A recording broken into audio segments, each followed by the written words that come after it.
everyone, and welcome to another tournament stream. Woo! Today we will be streaming the second day of the final stages for the APAC server, and that basically means we have the top 3. So we start with the lower bracket finals, and then we finish with the grand finals. We'll be a little bit distracted every now and again because unlike previous streams, this is actually happening in a training room. And that basically means that I will have to coordinate with Toljan about like passwords and stuff in between. And basically, it just goes a little bit different than how we are used to it going. We are already in the training room. That is why we are in the garage. Obviously, I'm not going into the training room until the battle actually starts, just to be safe.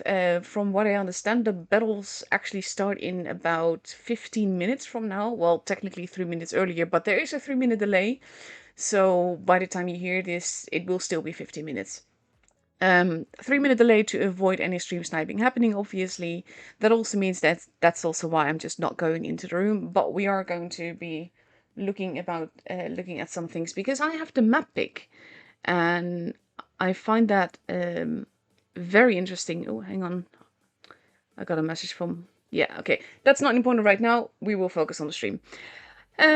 Between Chard and YSL, that is the matchup that we are starting off because we can look at that. The funniest thing is that it says like no timer now because it is a training room thing. But this is basically the top 4. ID got knocked out last night. And today we start with YSL versus Chard, and then whoever wins that has to deal with Reckom in the grand finals.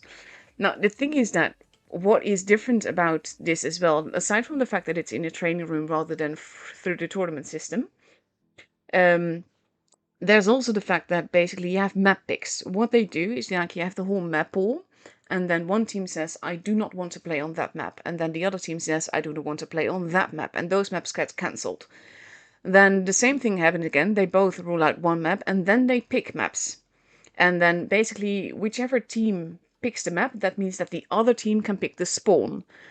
And for me, this is always highly interesting because it just basically the team that picks the spawn that they are the strongest at on that map. And I found it really funny to notice that in this case, with the whole map pick thing, every spawn that is picked is the north spawn. So every team that gets to pick the spawn, pick the north spawn. So I kind of find that funny. But yeah, basically that means that we are starting it off with Hallis. I'm going to start the map thing for that. We can actually go over all the maps, technically speaking, because every map will only have like one battle. It is still a best of 7, but unlike before, you don't get like first one spawn, then the other. It doesn't work like that. In this case, one team picks the map, the other team picks the spawn. So yeah, the battles will start today on Hallis. Hallis looks like this. It is a relatively small map. You have 3 bases, one basically in one corner and the other 2 facing each other. Lots of crossfire lines. Usually what we see in tournaments is that there will be a fast tank running around, and they will maybe secure 1 or 2 bases, depending entirely on where they spot people. I always find this an interesting tool map at the same time because it's so open and there are so many crossfire lines. It is a tricky map.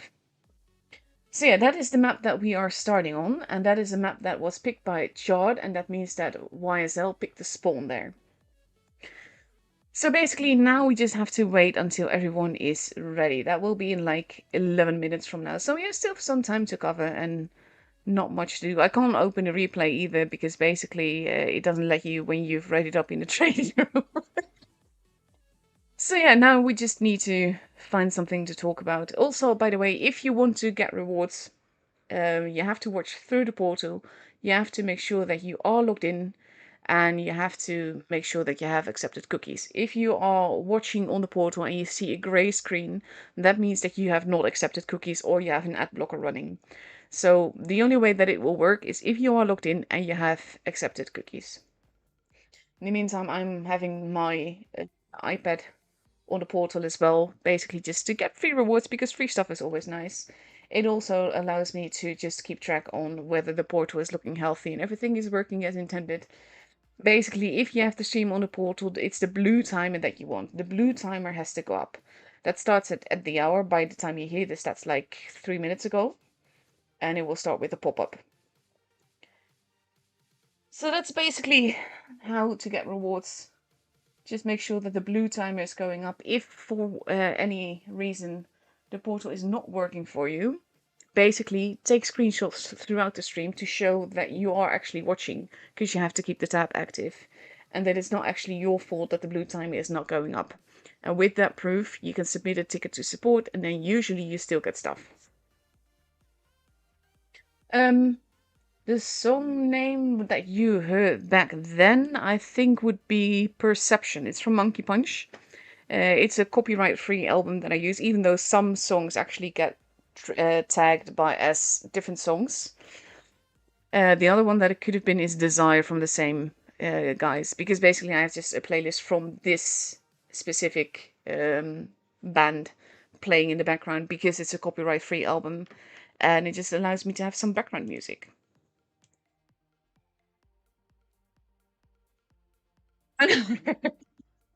Oh, Sushan, that's absolutely fine. That's a portal thing. Basically, when the timers are active, everyone that is watching through the portal drops from my viewer account. This is actually, well, I wouldn't say it's normal, but it's a normal thing. It always happens. Whenever the timers activate, like only the people that are watching through YouTube actually stay as a viewer account.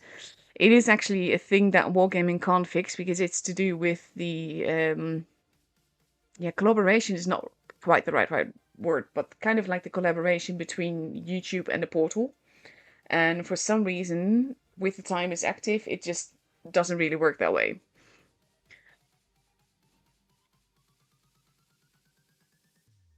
Aw, thank you for stopping by, Dwarf. I always appreciate you. So yeah, right now we're just waiting for the matches to begin. We still have about 8 minutes left to go before the battles will actually begin. Maybe a bit sooner. We're just looking at the garage and we'll see. Reason I'm not too worried about not being in the room, because usually I go over the lineups and everything. With the lineups basically being F3s, it's not all that interesting a lineup to call out, so I can just wait for us to load into battle and then we'll see. But yeah, basically just the whole portal drop thing is completely normal. It's weird, but it's normal. Also, if you have any questions about the map pick stuff, just let me know, by the way. I also have some replays to show in between the matchups and after the matchup, because the portal timer will run for 1 hour and 35 minutes. 2 hours and 35 minutes, sorry. And I will be streaming for like the full amount of time that the portal is active. And I will fill your time with replays when we don't have tour matches. Because honestly, I can't play PC to save my life. And yeah, it's either this or things will not go. Because if I play PC, it's just for some reason I can play with the controller absolutely fine, no problem. I can play on touch absolutely fine, no problem. I cannot play games with PC like when it's keyboard and mouse. Only mouse, fine. Only keyboard, fine. Mouse and keyboard, problem. So I'm a bit of a noob there. I think at some point I actually made an account just to play on PC, but I gave up so fast because I didn't enjoy it that I just never played on it again. Don't even know which email I used for that. It's around somewhere. Don't know where. Probably stuck now because of the whole linking account stuff. Yeah, it's fine. In the meantime, though, we are still waiting for battles to start. We have about 6 minutes left before that actually happens. So I'm just making sure that we are in the garage ready. I actually got asked to use a TD for this, which is why I'm using this. It's literally my only TD on the APAC server, GG.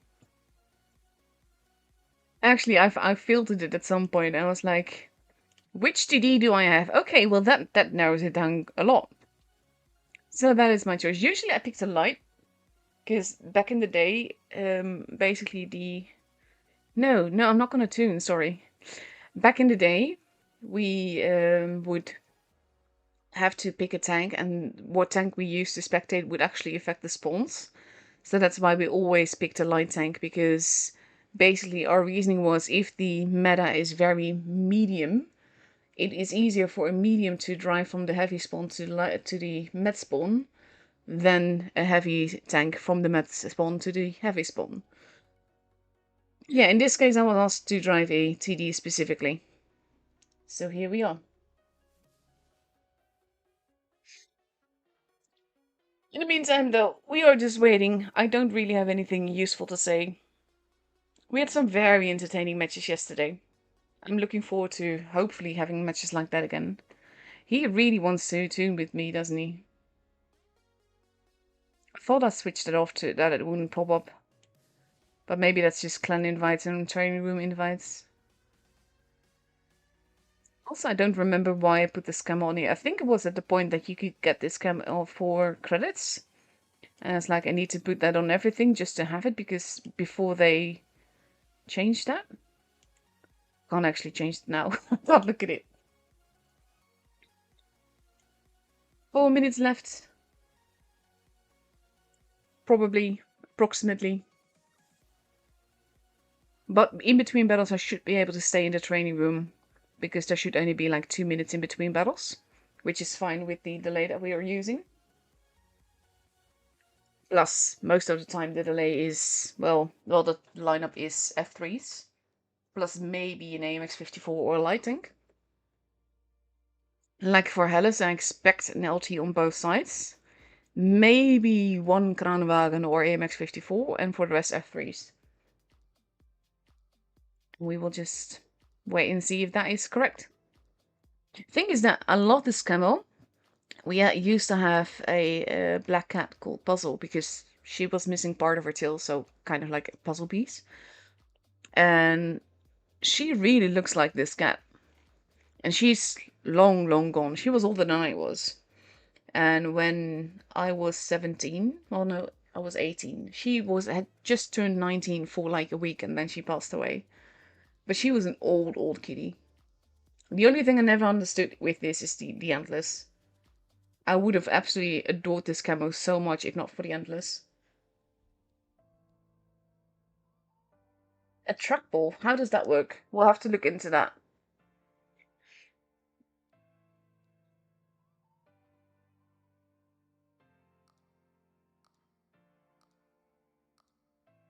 I will look into that, thank you. Because there are a lot of PC games that I would actually like to play. But it's just, I can't. I'm actually thinking of getting a Switch, because I kind of want one. But it really depends on if it's worth it. The thing is that they actually remastered my favorite game ever on the Switch. And that's another reason why I kind of want one. But it's a lot of money to invest in order to replay one game. So I haven't decided yet.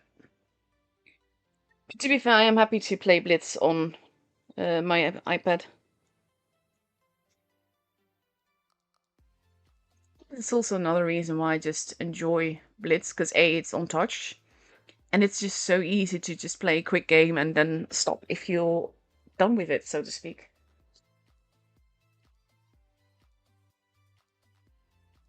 But yeah, I'll look into the trackball thing, thank you. So we are now potentially 1 minute away from actually going into battle. And we will have to wait and see if that actually happens, because these kind of things, the wonderful part about tournament rooms is that you have like an exact counter, and whether you're ready or not, you're going at that time. When it's training room, it's kind of like when everyone is ready. And they do put a timer on it, basically. But there's always possibilities of things being a little bit delayed. But yeah, that's why we're just hanging out in the garage now.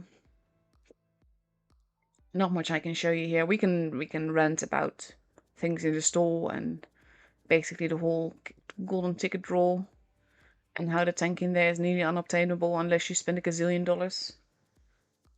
Or whatever currency you have. Doo -doo. The thing is, I keep looking at the timer. It's just like, oh, almost 10 past.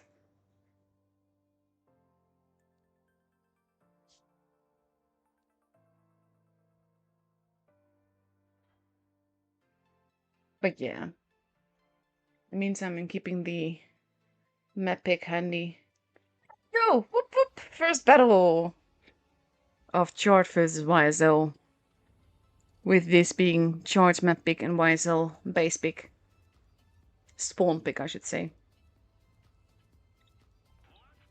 And let's see.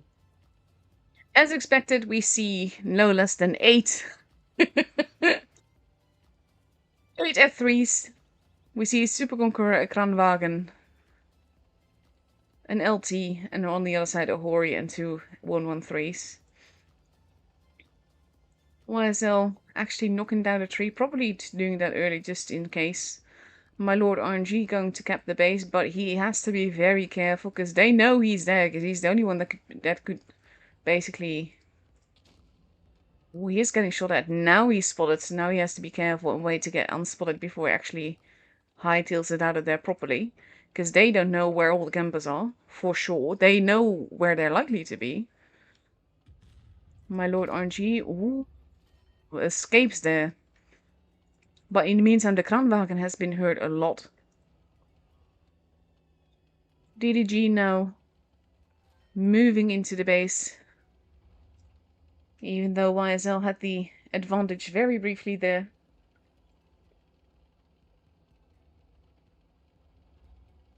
And we have Chard holding base A. It's mainly a battle for base C. DDG did get decapped there very little. The thing is, he just needs to stay in there in order to just keep them from getting the point advantage. But he's now pulling back.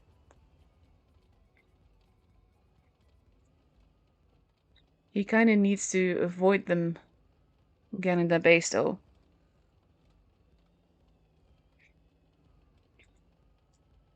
Let's see. And this is the thing. That little man out there in the tiny little light tank is the one that is ruining all of DDG's chances. Because he just keeps spotting him. And that makes it impossible. Oh, Bao is actually getting shot at as well.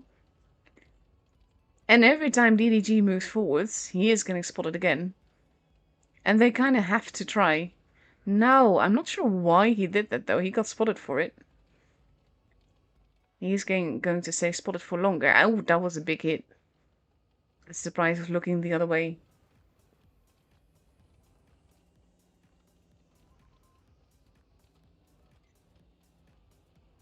Basically, I've got the stream on Portal. And at the same time, I'm looking at things live, which is a lot more enjoyable. Chard, in the meantime, is rotating around, is pushing near base A and B. With 3 of them, that also means that on the other side, the guns are even, because it is 3-3 here. They're going for base B and base C at the same time. Jordan got taken out. Base B is being kept. And we have YSL pushing on the other side. But they almost have... Oh, no, base C got reset. But they do have base B. NVB is moving in. Big hit from the Hori there. And now they just need one more reload. Oh, that did not... Hori gets him, though. DDG on the other end has been taken out. But we are at 805 points.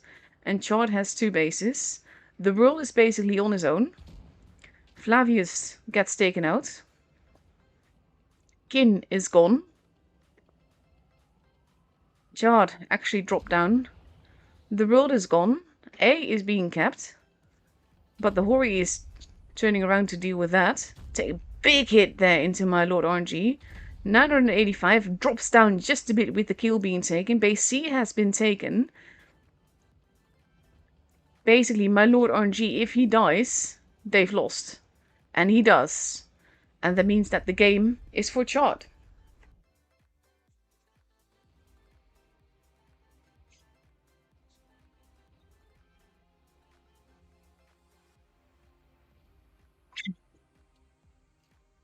Getting more tune invites. I'm sorry, I'm a bit busy. Bit occupied here.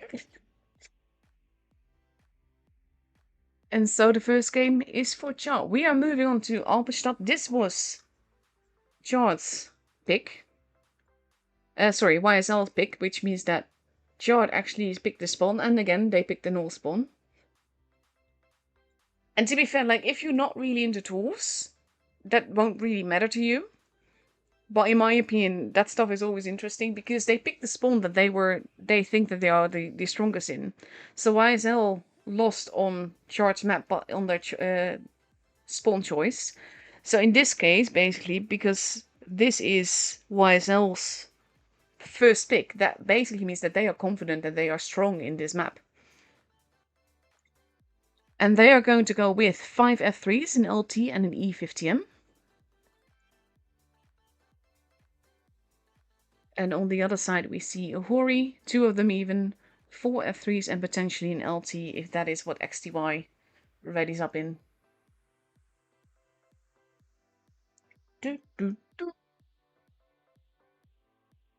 I do kind of hope that they ready up soon. I always feel, because it's a training room and there's no hard counter, I'm always afraid of lineups being shown before the battle starts. But technically speaking, they could enter it sooner as well.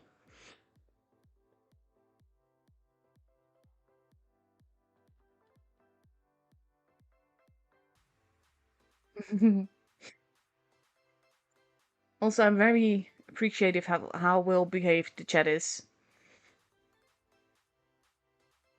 To be fair, also just seeing Naughty Badger going. Looking forward to these battles. Fingers crossed for some variation in the tanks used. I think it is safe to say that there will be no variation because this is just the meta tank right now.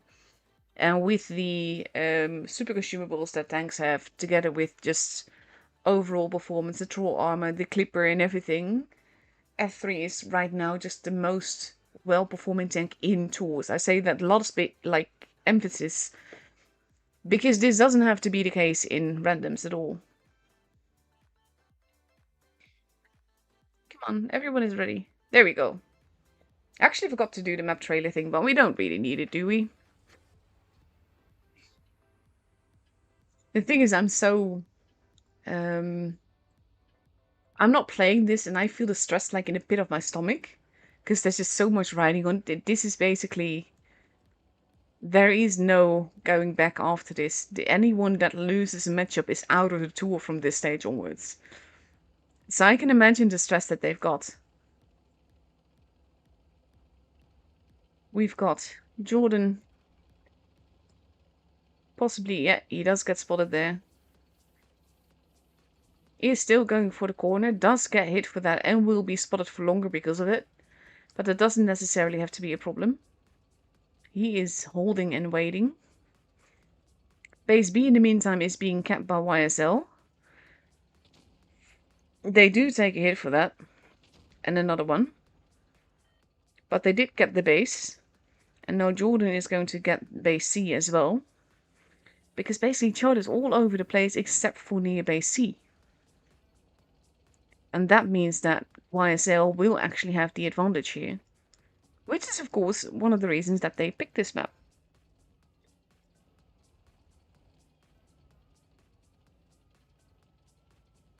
So let's see, Chard is holding.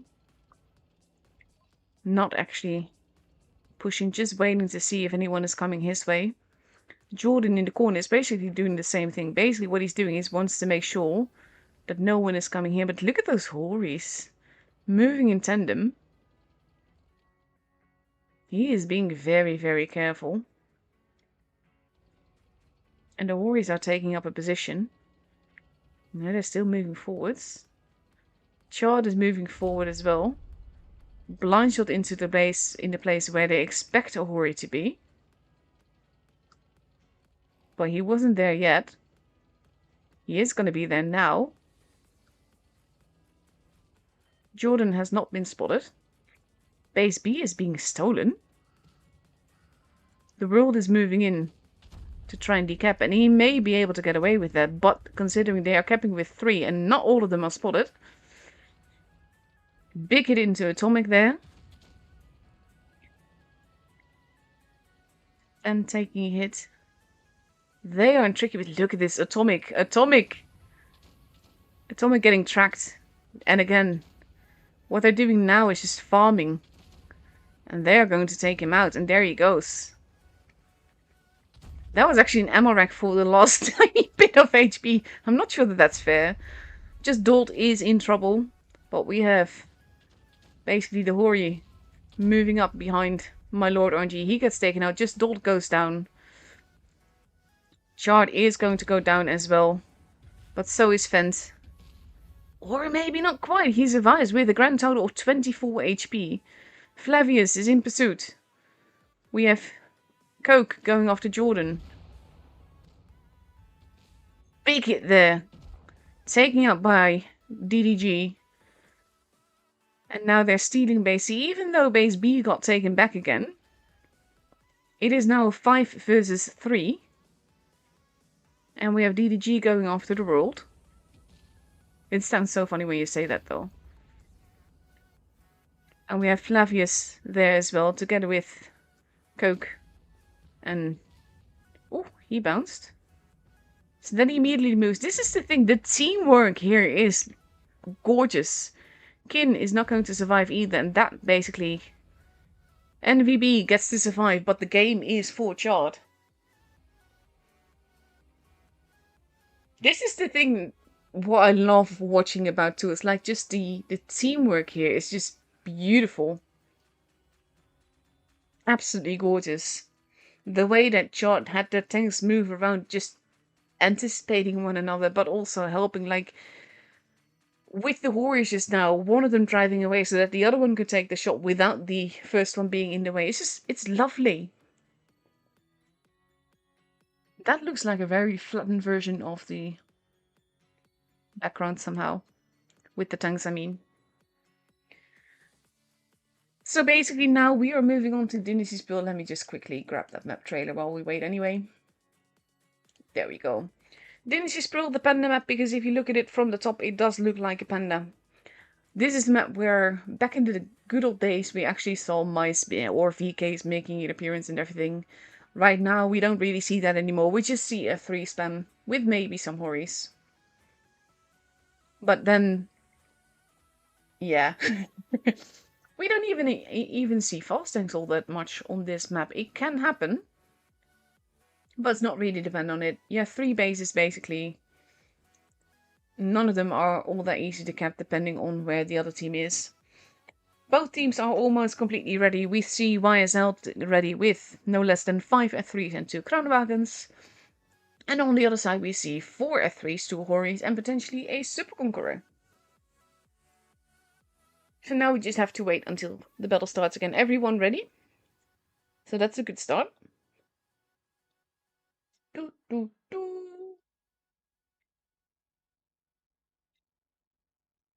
But yeah, like I said, I'm not playing it, but I feel the tension in my stomach with these kind of matches.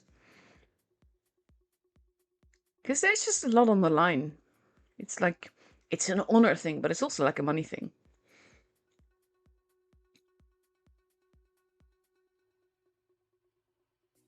I love auto reloaders. I like auto loaders, but I love auto reloaders.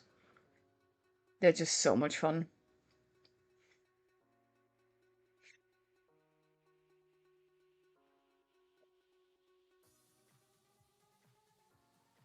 Or exactly that.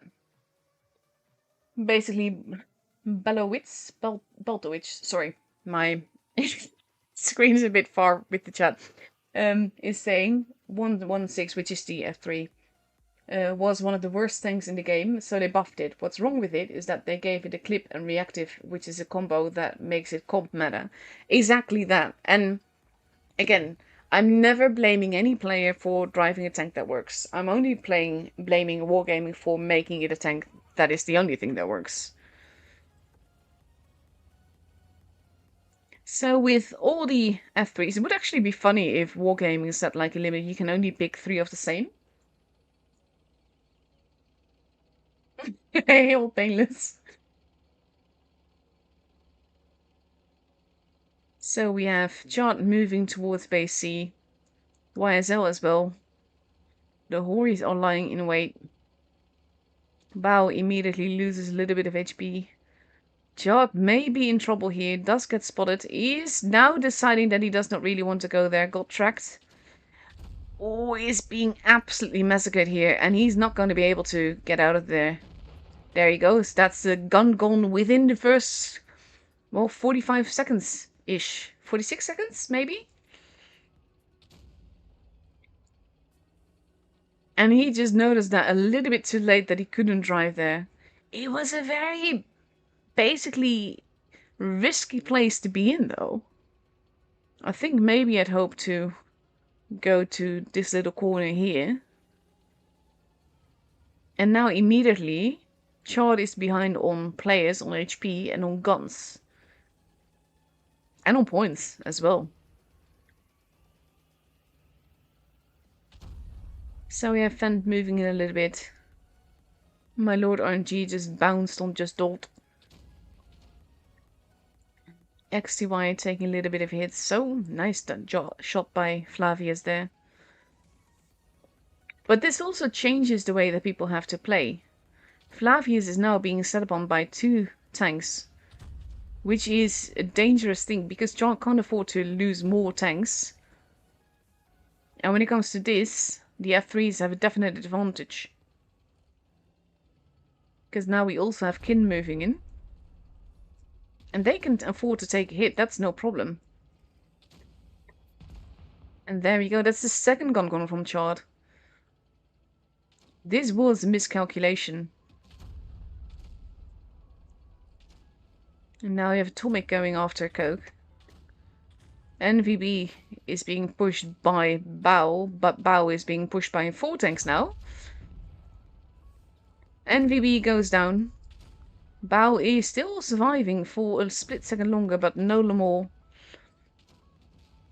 And it is 6 versus 4 that are turning very unhealthy very quickly.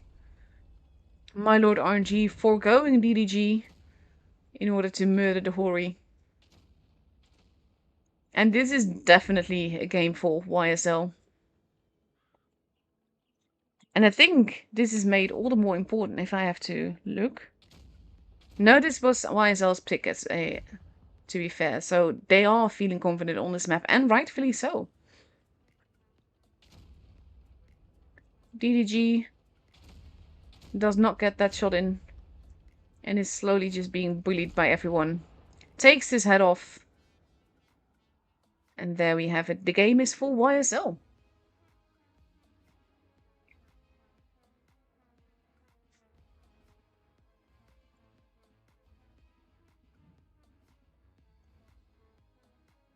Beautifully played by YSL. In this case, though, I feel that basically just Chard moving where he did, that out in the open, is what cost him the game.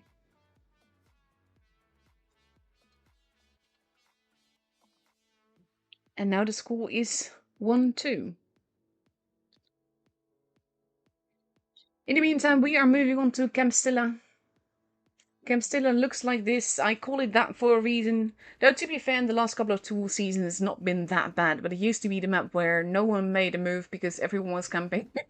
And they couldn't really go anywhere without getting shot. Yeah, you have 3 bases. None of them are that easy to cap. Sometimes we do see cheeky little tanks trying to go for a cheeky little B cap in early on in the game.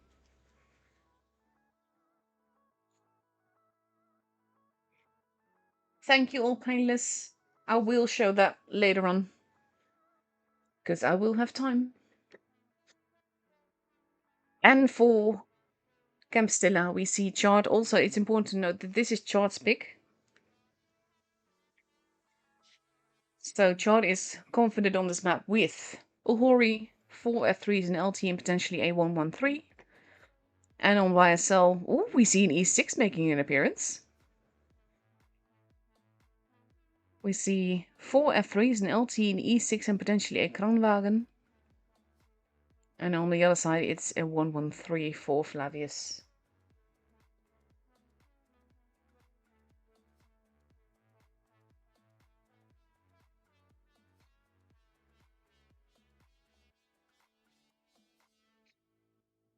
Yeah, with basically what's been said in the chat is about how the F3 is pretty much irrelevant in pubs, and that's exactly the thing. That's why I always said that what you basically do in tools is not necessarily all work in pubs.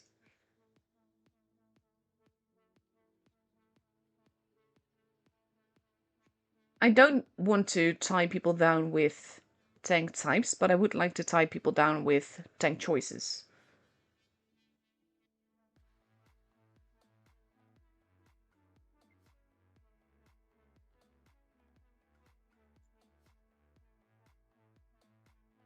So just like 3 of the same, and then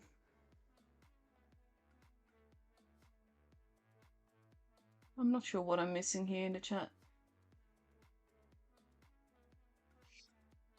Anyhow, no one is forcing anyone to watch the stream or to actually listen to me commentate, so yeah.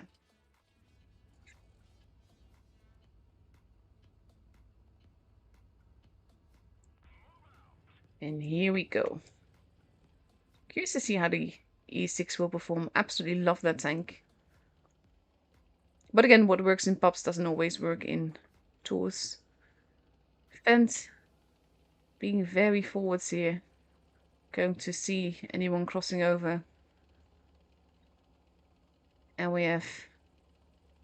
Ooh, XTY. Not getting spotted for that. Being very, very forwards. No one's going to that corner though. And we have YSL completely focused on the base A side. With a little bit towards the middle. This is going to be interesting. Look at these F3s. Moving in. They are getting spotted for that. And they are going to go for base B and base C. Because they know that there's no one there to decap them. And there's 3 tanks in there. Oof, big hits. My Lord RNG is not getting to decap that. They already have the base. They have base C as well. They lost base A for it, but they are losing HP trying to get out of there. Kin has to be careful not to overextend too much. Same as my Lord RNG, who is losing a whole lot of HP very quickly. We have the World and Atomic shooting at them from the rear. That was a fantastic shot.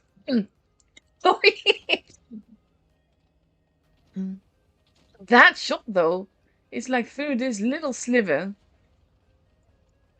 And they really can't move forwards or backwards. Kin, though, is losing a lot of HP just for being there. But just Dold and DDG are in very precarious positions. And they can't really go back. Fent losing a lot of HP. There goes DDG. E6 picking up that kill. XTY goes down as well. We have Chard moving in. Wanting to go after my Lord RNG, but is losing a whole lot of HP. Just Dold goes down. Bao goes down. YSL is standing back up. Fent taking home that kill. And now it's just Flavius and Coke left. NVB doesn't really care. The world is taken out, but it is 5 versus 2. And we have Jordan now together with Atomic going after Flavius. And he is using the single shot. That's an interesting choice as well.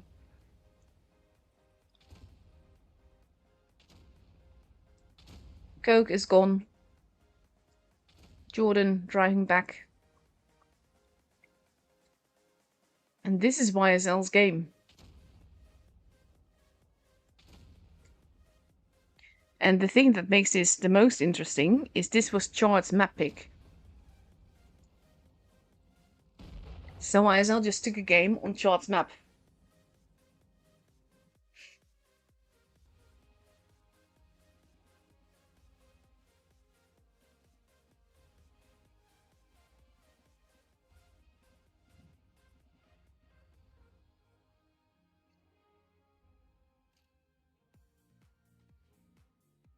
Well played here by YSL. And I think that actually the cheeky move with moving 3 tanks into base B is actually what cost him the game. We are moving on to Black Goldville, which is again YSL's pick. This is what it looks like. You have a few bases. 3 of them spread out throughout the map in pretty much a straight line, but in very different areas. The thing that we see most on this map is the fact that basically you have blind shots in the beginning and they take away some HP quite often.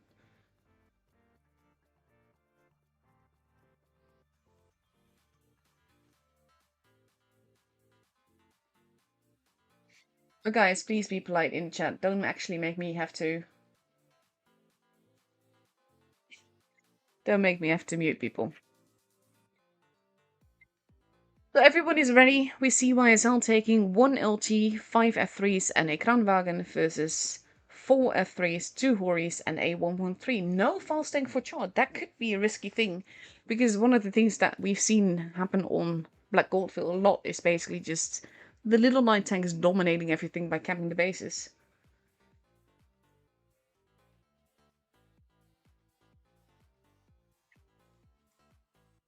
And let's see. Now we just wait for the battle to begin. Yeah, they couldn't retreat or move forwards from base B there. Literally impossible for them.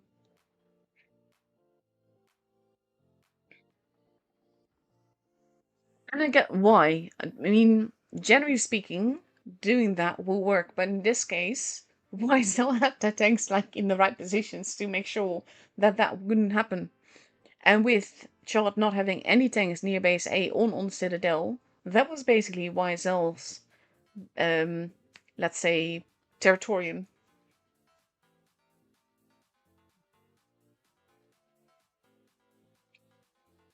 Let's see. I've seen the B cap work really well with 2 light tanks or with 3 tanks like this, but just not when you have not that much, well, whatchamacallit, when you don't occupy some parts of the map, which was the case here. Okay, let's see the blind shots happening.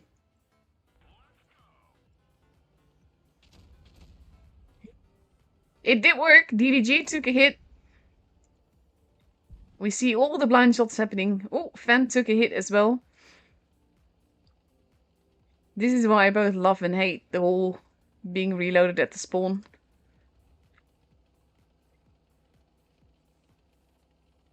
And now Chard is doing another risky thing. They're going straight for base B, but in this case, they might actually get away with it. Early B cap is a ballsy move. Jordan in the corner having a quick look to see if he can spot anyone. Blind shot into base C there. And now Chard has been spotted there. And Jordan is getting shot at, but is not in any position where he can actually get shot. And the thing is, once he gets this base, he can actually hightail it out of here and still try to see if he can get base A. Which is what makes these light tanks... That almost got him, though. Atomic moving in. Does get spotted, but so does Bowel.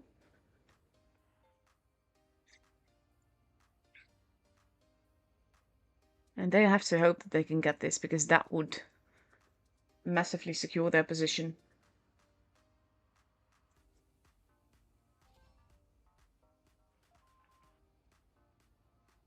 And now most of Chard is here. Atomic does not know that, is actually moving forwards. Is now realizing that that may not have been the best decision. Flavius taking a big chunk of Atomic's health. And most of both teams are here now. But we have 2 guns there on YSL side and 1 from Chard. So technically speaking, Chard has the gun advantage here, but they are pushing in. A lot of bouncing shots though. Just Dolt losing a bit more HP. see, can we actually... Yes, we can look just fine. Just Dolt is pretty much the preferred target here. He is not going to survive this. And there he goes. Base A is being stolen as well. But now, basically, they need to focus fire. They do take out Kin. Flavius goes down as well. Right now, Chard has the gun advantage. And if Bao goes down, they will have another one.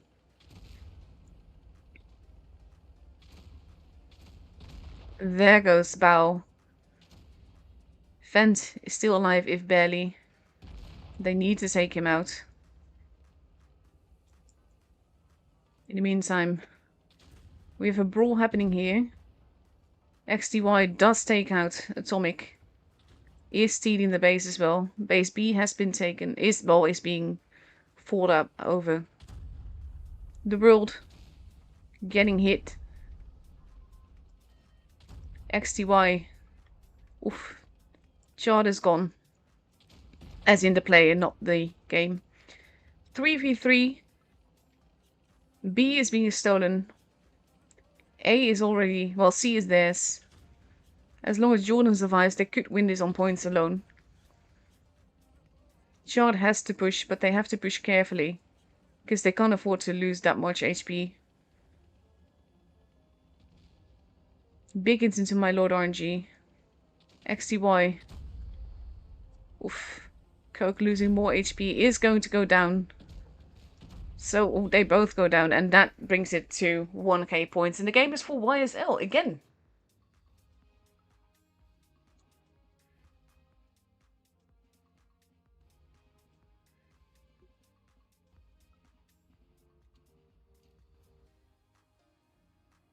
But that was also their map pick. YSL is really looking strong now.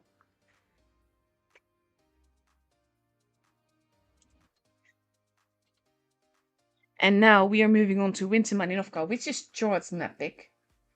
And also, now YSL is up for match points. So if they win this game on Winter Malinovka, then they are through to the grand finals and Chard is out.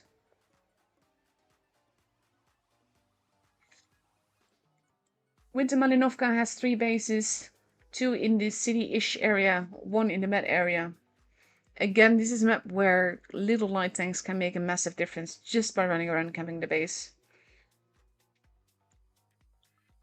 I am really curious to see what's going to happen here.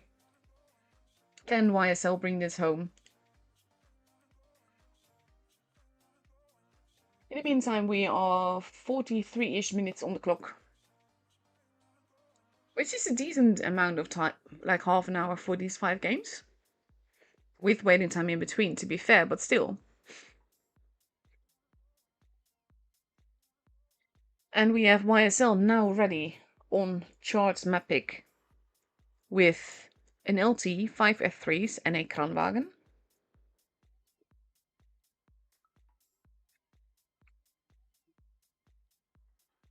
Oh, there's a few maps where the basically spawn blind shots can definitely pen. It's so bad. And Chard is now ready with a Hori, 4 F3s, a 113 and an LT. Do, do, do.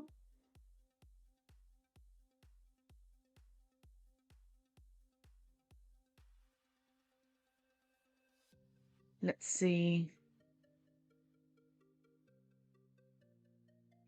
Now we just wait until we can actually go into the battle. Also not looking at the chat on purpose. Technically speaking, it should just be like, move this person there and that person there. But now the pressure is really on, because if Chard wants to stay in, they have to win twice in a row. Whereas YSL only has to win 1 more game. That being said though, like I said, the next map is actually Chard's map pick. So technically speaking, that should be a map that Chard is comfortable on. And here we go. Do, do, do. It is so cool to see them all use the same avatar though.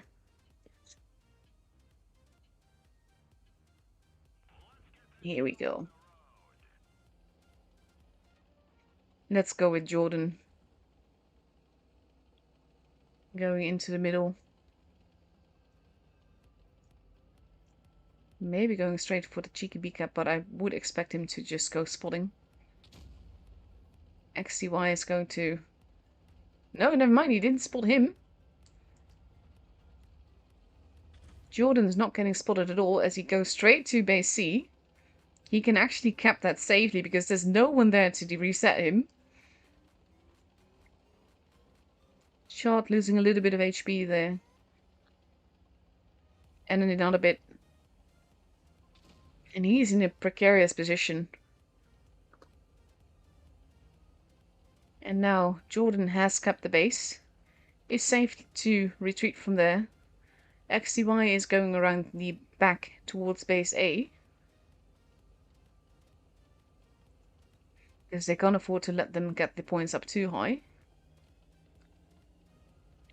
And they know that there's someone there. Kin moving in. Now we have Chard rotating there, whereas YSL's all rotating back, but they left it a bit too late. XCY is going to get out of there.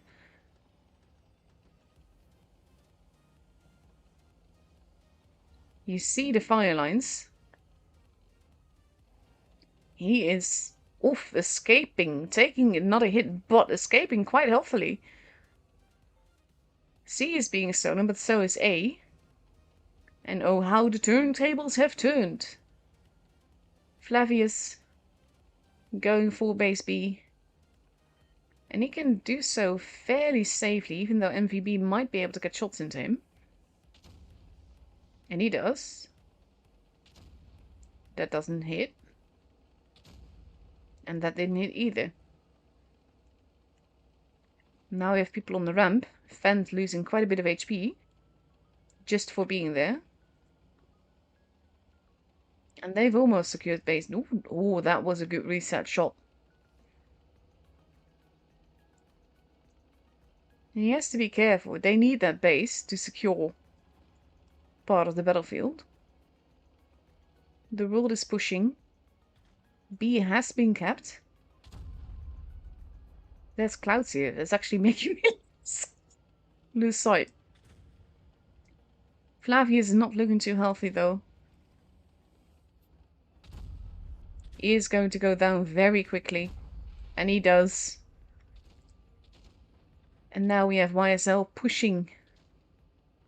But pushing a bit precariously. Atomic is not quite there. They don't really have the support that they hope they have. Now we have Coke moving in as well. They need to take out DDG. That's the goal. But it's cost them a lot of HP to do that. The World and DDG both go down at pretty much the same time. Kin is reloading. B has been taken. C has been taken as well. YSL has a lot more hit points. Kin is just not wanting to be there anymore. He is going to go down. Atomic is going to go down as well. They both go down. Base A is now being stolen. They are focusing on Bao. And he is almost gone. They do... There he goes. That's the kill that they needed to secure victory here. It is 4v3.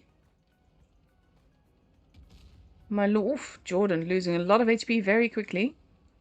My lord RNG not looking too healthy.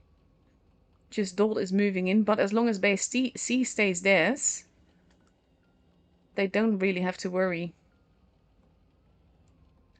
Fent being careful. They can let them get the base, that's no problem. It's only if they also drive into base A or get a kill that's an issue. But there we go. YSL has the game, has the matchup, is through to the grand finals.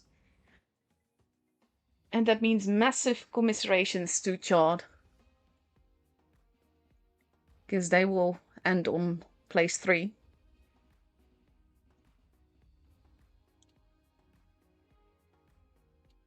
But beautifully played by YSL here. Winning on Chard's pick several times here. And overall just very well done. I'm kind of curious who's Could be Wargaming doing that, I don't know. Oh, well done. I think that's it, isn't it? Spectators readied up. It is a best of 9 though, isn't it? Has to be because of the map pick, because there's only like a tiebreaker map. Now what am I missing? No, it is a best of 7, yeah. There's no... This was it. So now just waiting for probably the room to be dismissed. And then I will get more info on map pick and everything.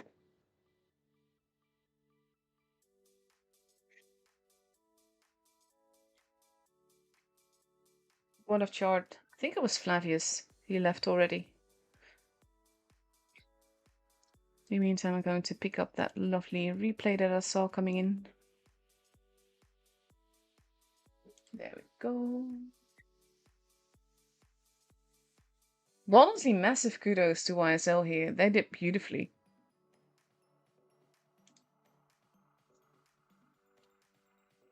Okay, I can't see the chat.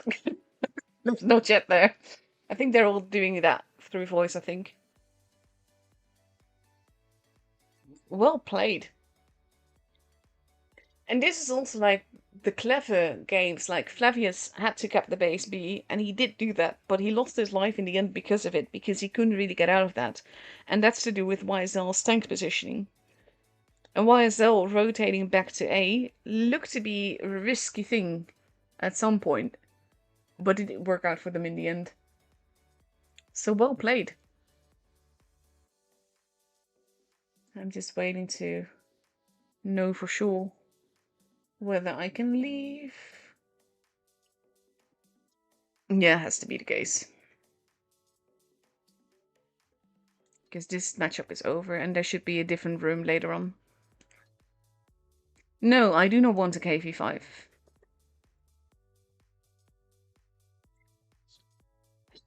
Let's see, what have I got for you? I got some beautiful games for you to play in the meantime.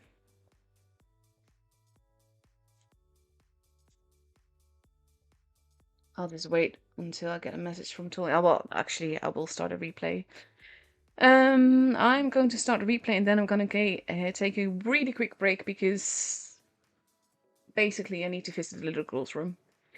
So you can watch this and I will be right back.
And there we are again.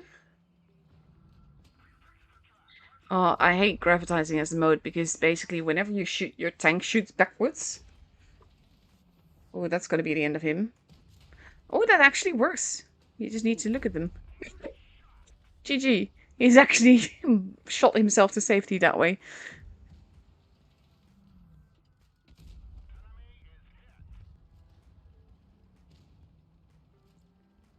Oh, hello there. Nice. That was a ricochet shot. That's so weird, though. We have that so many times where you just like ricochet and then not quite ricochet.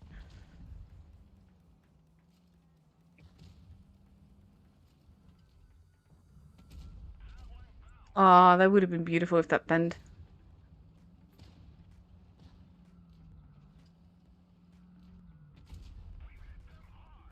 Even farming, though. It just makes it look so easy. Yeah, that should be the end of him. Yeah. Ooh, those are some good ones. Why is he not even... What's this gonna say? Not picking anything? Let's see. And there are 7 lives ahead.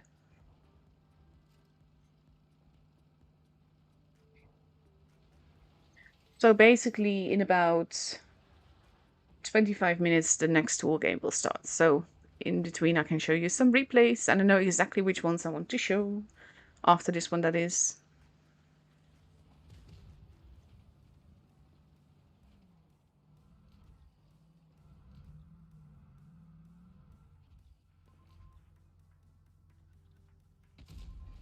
Nice.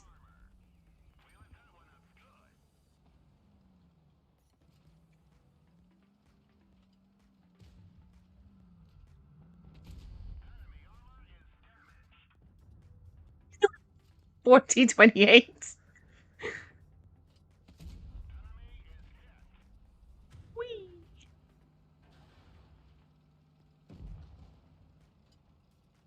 They're all just like kind of stuck there.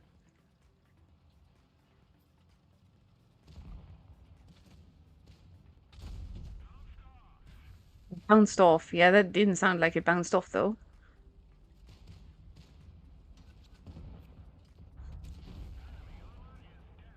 There goes the tiger. T28 is still alive.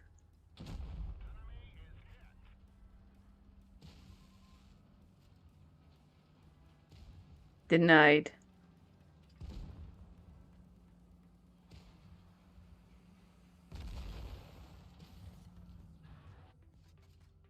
No, nope, denied. Still a good shot though.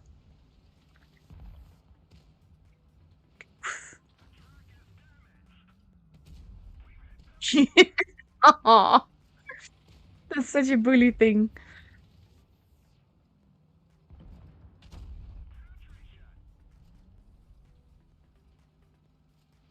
They are on their last... Oh, he had a last gasp.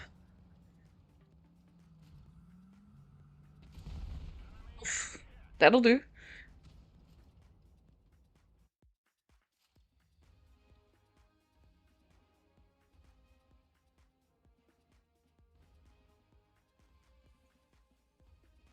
Sounds painful though, Immortal, if you listened like that. Cheeky game, well played.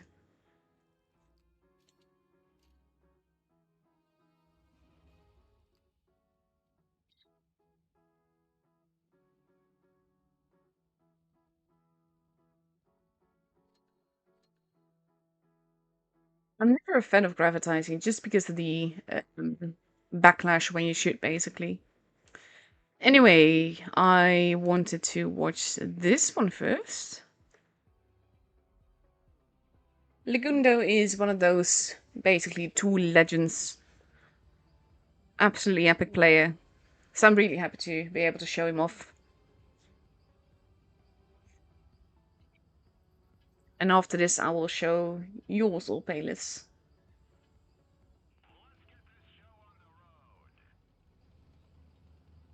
Do, do, do. I do love this tank so much. It's a little bit of heavium-ish. And then the auto reloader. I don't play it enough, to be honest. I haven't played it in a long, long time. I think that's mostly just because I already got it to rank 50, so I just play other things instead. I'm trying to get my face in Standard B to rank 50 now.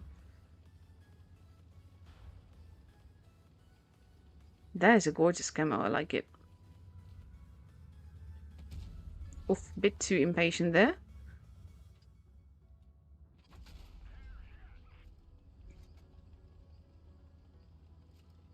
I always like just being up that little hill there.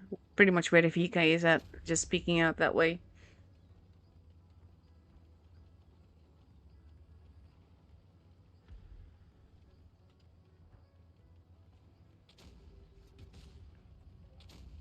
They are not having the best time. Oh. That could have been beautiful. Now they are moving in now.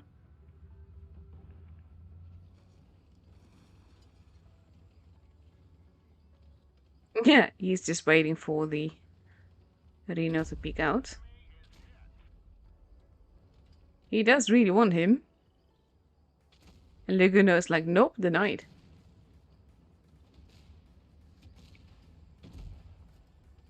Still need to make my video, by the way. Worst case scenario, I'll do it tomorrow. Because usually after I've done a stream like this, I'm just like, I'm so done with today. Just as a whole. Just no energy left. Too tired of everything. Nice. Oof, that hurt.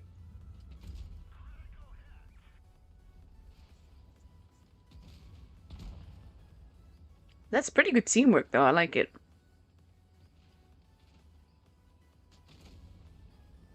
Did he just bounce on a shit bomb? Diego, I mean. Does look like it.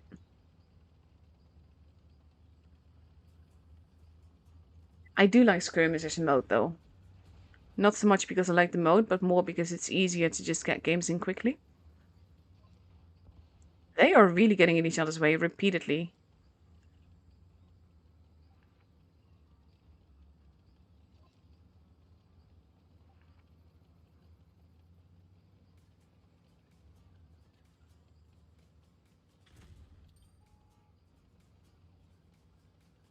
E4 is waiting for a target.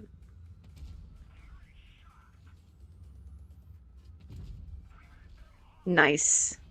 I love it when you can bait someone into not shooting you.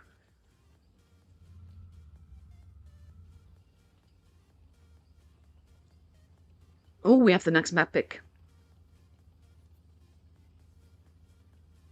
Reckom versus YSL. Let's see. Oh, YSL did pick South Spawn.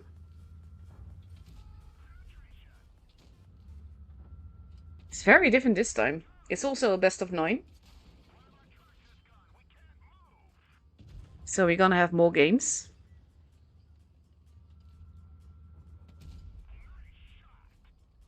You need to bounce this. What he's doing here is a good thing that I can advise everyone to learn. Basically, if someone aims their gun at you, you have a much higher chance of actually bouncing their shot if you aim your gun at theirs instead. And then this wouldn't happen.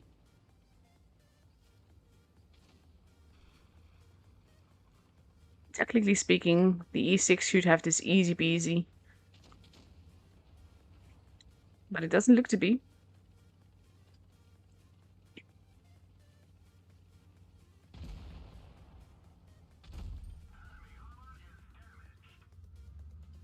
Tracking shot? Nope. Oof. Oh. No pressure.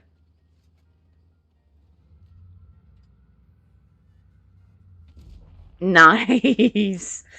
Well done.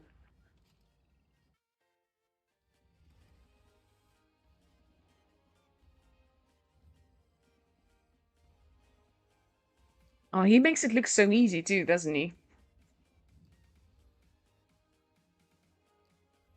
Also, so far, my portal is working absolutely beautifully. So I'm hoping you're all getting rewards too. Oh, look at the E6. That's a grand score. I wonder if I can't check that actually because I'm not on the right server. I wonder if he aced it. Like acing on a lot is a possibility, but maybe not enough kills. In the meantime, let's move on to the replay that I got from All Painless. Let's see. This is also one of those things. I know it's so good and I can't. I don't like playing it.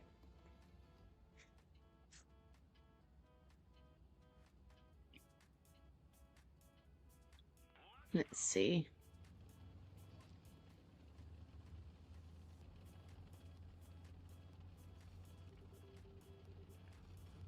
I do like the bright blue camo though, it's nice.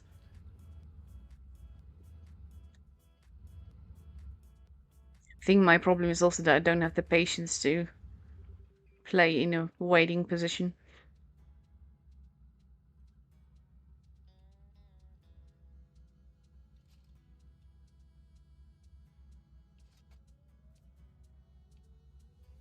They are encounter base capping.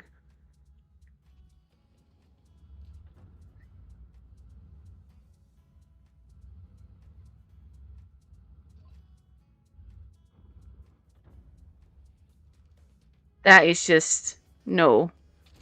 You absolute potato. I give people poop reactions for that.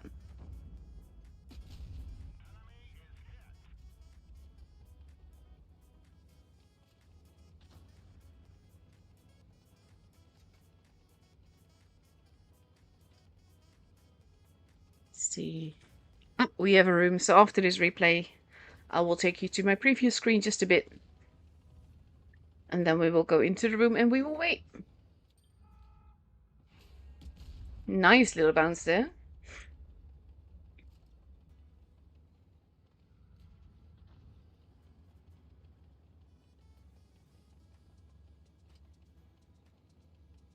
Ammo rack? Every time I see a 60p, I know it's a drivable ammo rack. That is deserved. That's another drivable ammo rack.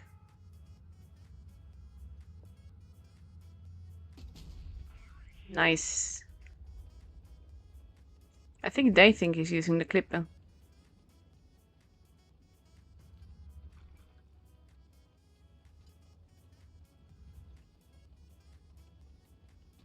Have lost the tanks in the middle. Oh, and behind you. They're everywhere.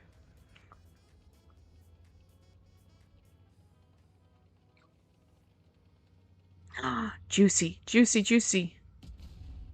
You should have used HE. But that'll do.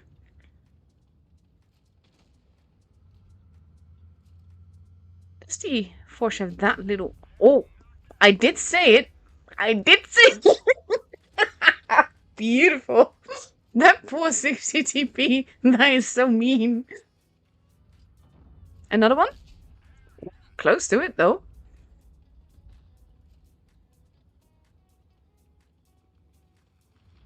Two, one.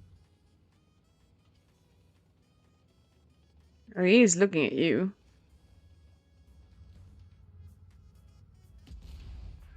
Nice. Oh my god, though, that ammo rack. You're making it look easy, though, guy.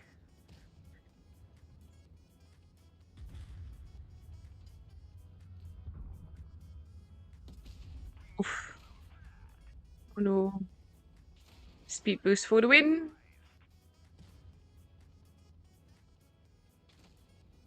Technically speaking, he should have this. Nice. And now it's just the shit bomb. HE? HE? Low your HE. I do not understand the ammo choice, but well played. What a nice game.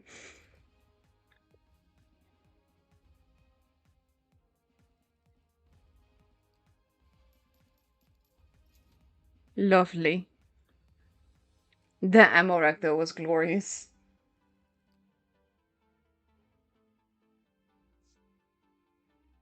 I do like this camo.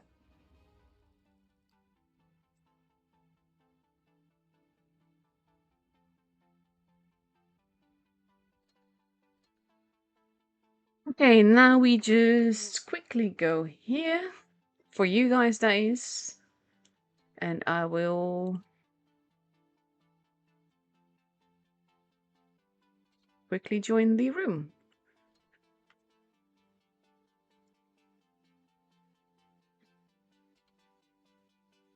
There we go.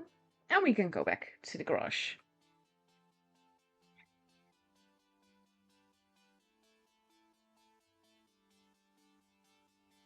To be honest, like, I get the 50, AMX 50B wanting to take that position, but be a bit more aware of your teammates, basically. Just have a look and not stand right in front of them. You could have easily just angled a tank behind the Foch without actually blocking it. Same. Like, I have a set amount of people that I absolutely love tuning with because it just works. But the thing that I've noticed that the thing that works best is if my two-mate and I both go pretty much in our own directions, and we just do what works for us without actually, without trying too hard, really.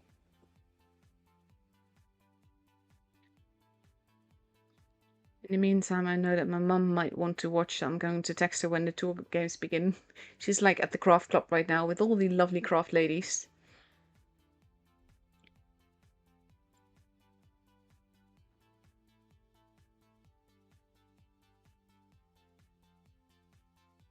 So I'm just having a quick message to her in case they want to watch. I'll also send her the link. Ah, it's nice though. I have my own little fan club there.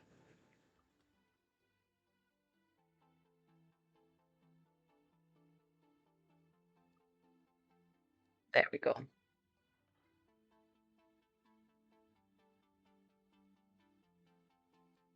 The thing is though that with MRX, I remember back in the day when the FT was the main TD that was just basically driven, and you had the 60Ps and you have the well, way back when it was the IS-7, but just drivable MRX. And I remember one tool game where it was on Oasis Palms, and they were crossing into the desert, and they shot and they ammo-racked an FT from spawn to spawn, and the tank was just out of the game instantly. It's just, it's so mean. It shouldn't be a thing. It's funny, but it shouldn't be a thing.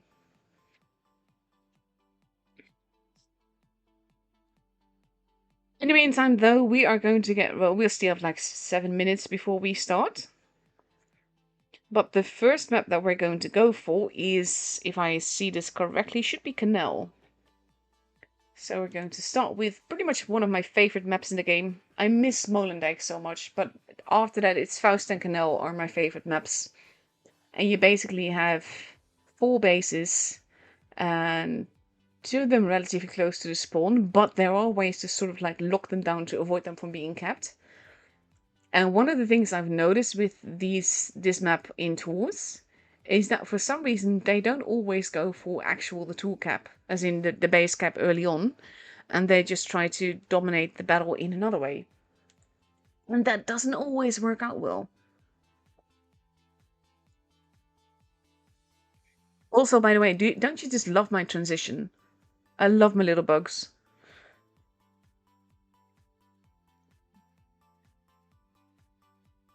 Absolutely love them.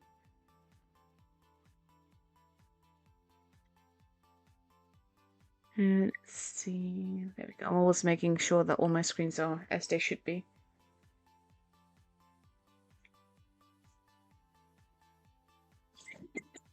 No, I'm not gonna platoon, sorry. Also, that may have crashed my game. I'm not sure I like that. Stream is holding fine, so I know it's the game.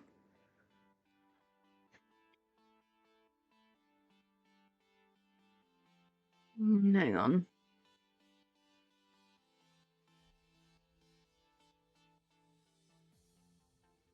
Yeah, I'm gonna take you quickly here. I'm gonna close my game and I'm gonna restart it.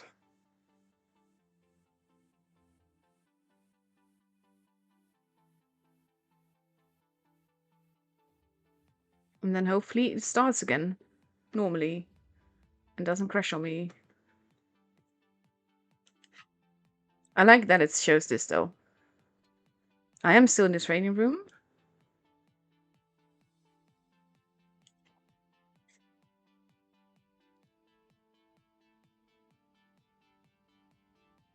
I think that's... I'm just gonna make sure that I'm actually ready up so you get to see my bugs again. Okay, I'm still ready up. We're all set. And there's my bugs again.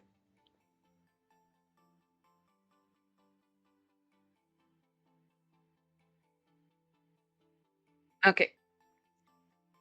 Told you to set it to right if there's any problem, but we still have like 5 minutes, so it's fine. But hopefully this is all set now.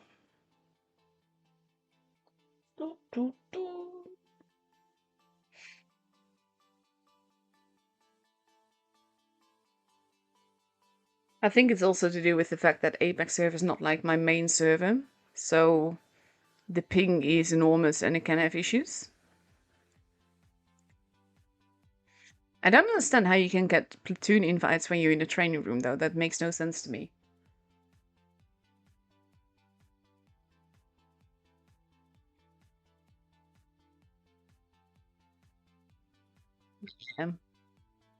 And now we just wait until we actually go into the battle. I expect to see a lot of F3s. Basically, the map picks from Reckom are Canal, Middelburg, Rockfield, and Castilla. And on YSL side, we see New Bay, Black Goldville, Port Bay, and Faust. Oh my god, Faust. Also, while we are here, I want to give a shout out because we have... If we go to the tool tab, I can show you. In one of the teams here, in Reckom to be exact, we see a player called Mandalorian. Mandalorian is actually Cora. And if you know Cora, Cora is the clan lead of, I think he's the clan lead at least, from Origin on the NA server. So this man has basically competed for the NA, got second place there, is competing for APAC server in Reckom's, is also currently in the grand finals, so will at least be second place there as well, if not first. And he also streams EU server. So basically he's like super involved with all the servers right now, which is honestly insane. The amount of time and energy that takes to get all the trainings in and everything is just insane.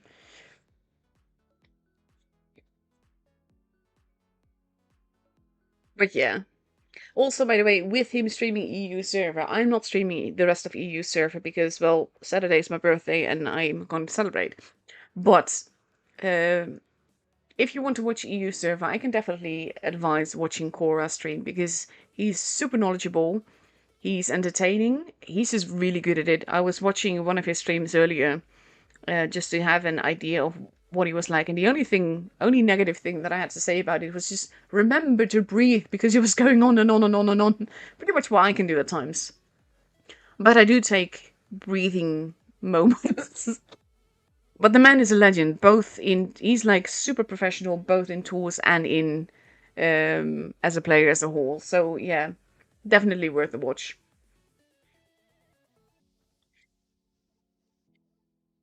I just saw my bugs on stream on the portal. Ah, I do love my bug transition. The funniest thing is that basically the guy that made it for me, I got it off of Etsy, and he actually incorporated my logo in there, and I love that so much.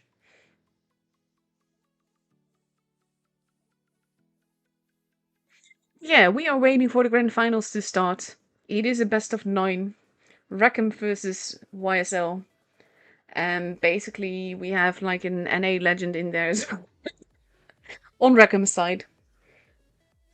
Here we go. First game. And no surprise, we see 4 F3s, a Hori and 2 LTs versus 4 F3s, a Hori, a Kranwagen and an LT. Reckom turning around, probably focusing entirely on the base D side. In the meantime, I can hear that school is out on the other side. Oh, what are they doing? They are basically avoiding them being able to get base B. C is being kept. Krim is going into base D for security. This does mean that YSL will have a bit of a point advantage here. Know that they abandoned base C. Why though? I think that they thought that they would get decapped from there, and they didn't want to risk it. Silver losing a bit of HP. B is being capped. A is being capped as well. But there's too many tanks in there. They can't reset all of it, and they did cap it. And they didn't lose that much HP for it either. Monk has been spotted and has done some damage, but now they just need to hold. And all they need to avoid now is base C being capped. Reckom in a tricky position here, because even if they do cap base C, they will not have the point advantage anymore. Mandalorian got spotted. And we have NVB at a position. He is looking in the corner, but he can also easily blind shot base C. And at the same time, they can't not try to cap it. They have to.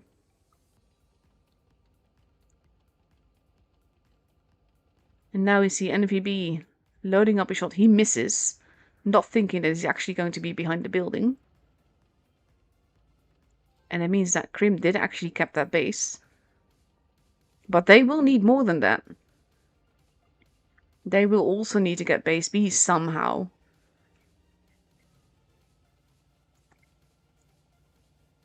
Zonk and Mandalorian. Mandalorian in a bit of a tricky position, because that's one place where you can't get out of it. So if they push you, you're in danger.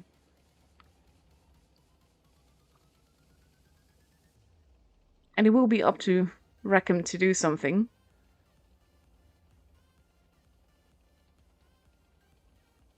And YSL is just content to hold and wait. We have blind shots going into the corner where no one is there, because they're not standing in the obvious positions.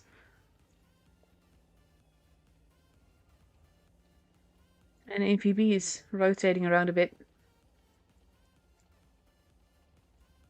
I'm not sure what ping he will have here, though. To be fair, if the ping is steady, it's not that much of an issue. I think it's also just the whole... the experience here that makes him very valuable to have. DNL getting shot by Monk all the way over there. Mandalorian moved forwards. He's not spotted. Grim keeping DNL spotted. But now DNL's like, I don't want to be here anymore. Fent is in a spotting position to spot anyone coming from the middle.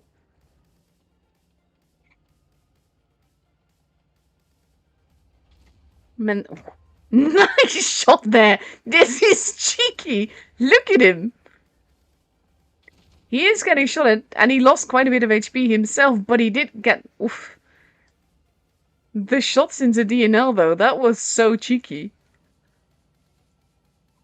Oof. Zonk taking hits as he crosses over. Mandalorian pulling back. Zonk taking his position.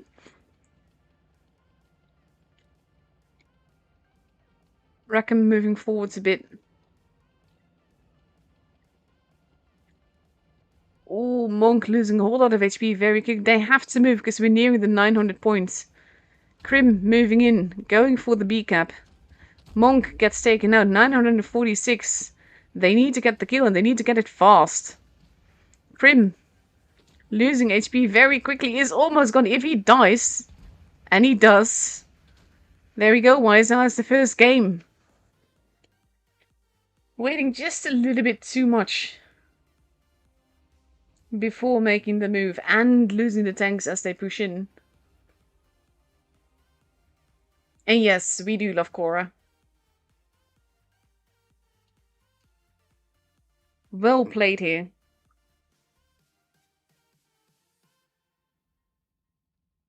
Well held by YSL. This is what I meant though with like taking the base closer to spawn and everything. In this case, YSL was already wanting to trap them there and take out whichever tank was trying to take that base. But because of that, and Reckom not being there, it actually cost him the game in the end. We are moving on to New Bay. New Bay looks like this.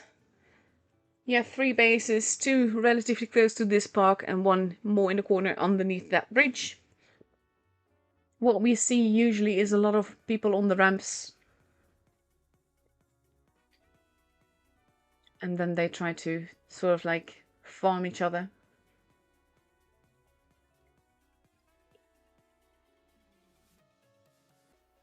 I do kind of like this map.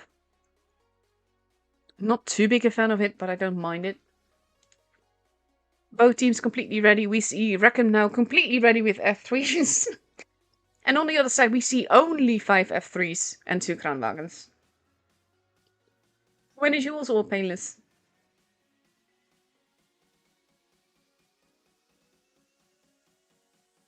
The score is currently 1-0 for YSL, so 0-1 for how you see it. But the games have only just been started. So now we wait for the next one to start. Also important to note that this is YSL's pick, so they won on Reckom's pick. So that's also something. This is the thing though, I love the whole map pick thing, because it shows basically, okay, this team is comfortable here, this team is comfortable there. But it's not just that, because the more maps that they go through and the more maps basically get picked off, it's also like you're least uncomfortable on one map or another. But this is YSL's first map pick, which also means that Reckom picked this spawn. Let's see.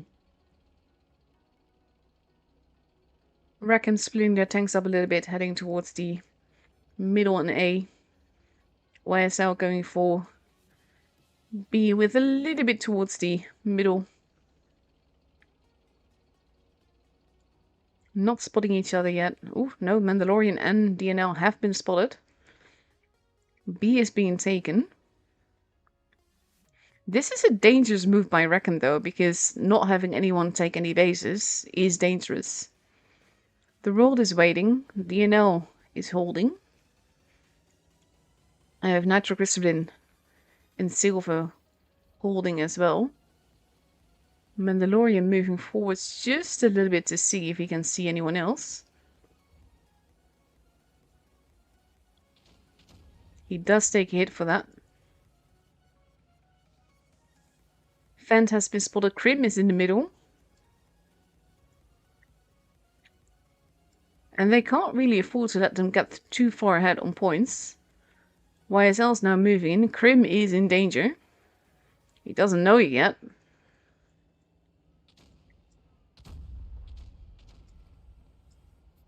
Krim losing quite a bit of HP. Mandalorian as well. Krim has to move down in order to not get murdered, but he does get tracked there. I think he did at least. Monk moving in. Krim losing more HP. Tomic's not looking too healthy either. Keen is there as well. Krim is pulling back. Zonk is moving in. My Lord RNG is moving in as well. And we enter a brawl stage. Zonk missing that shot might be very important. Because now Zonk is going to lose a lot of HP very, very quickly. Monk now also losing HP more. Zonk missing that shot cost him a tank. He does go down. Atomic goes down as well. Zonk goes down. The world goes down. Everyone is dying. My Lord RNG goes down. It is 4v4 now. Monk not looking too healthy. They want to take out Vent. And they should be able to. And they do. Monk surviving longer now. Does take another shot.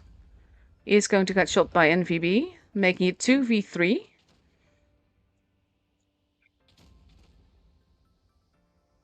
Now if Polychroma focusing on NVB, whereas Nitroglycerin is facing off against Kitten. And he is hoping to get the second shot in. And he kind of has to, because that did hurt. And that bounced. He does get another one in. NVB is slowly but surely being farmed. But Nitroglycerin is not going to survive. Oh, no, he does. He bounces. And he gets to survive another split second. Silver is now moving in. Bounces again. Nitroglycerin. Silver arriving. NVB goes down. There goes Nitroglycerin. Silver waiting to get that second shot. No, it doesn't. Shoots because Polychroma is still very healthy and going to arrive at the back there. And does not pen. Well, he tracked. But technically, with all the HP left on Polychroma, this would have been Reckom's game anyhow.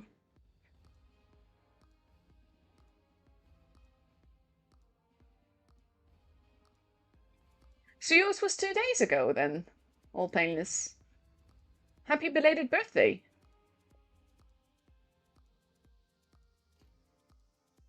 And so the game is for Reckom. Also find it funny that YSL won on Reckom's pick and Reckom won on YSL's pick. We are moving on to Middelburg. Looks like this. You have 2 bases in the city, 1 in the hill. What we usually see is a lot of hill play with 1 or 2 tanks left behind in the city to either take the bases or to just hold the city to avoid their base being taken.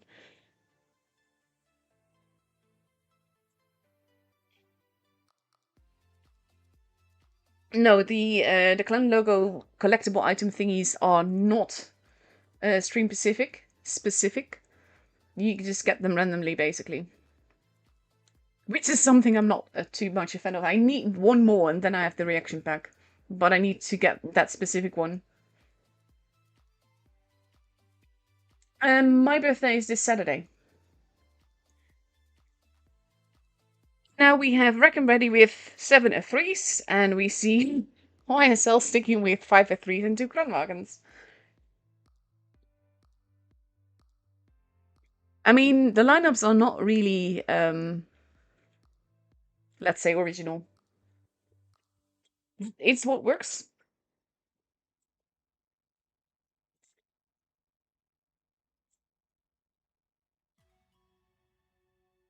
But yeah, I'm only missing 1. I always forget which, but it's 1 from the EU teams. I would show you, but I can't switch over.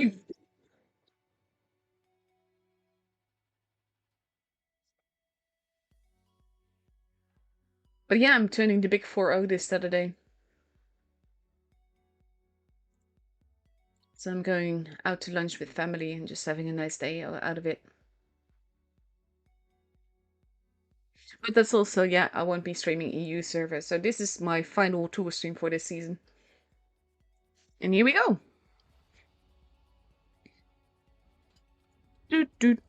Also, I love this camo. A lot of professional camos here.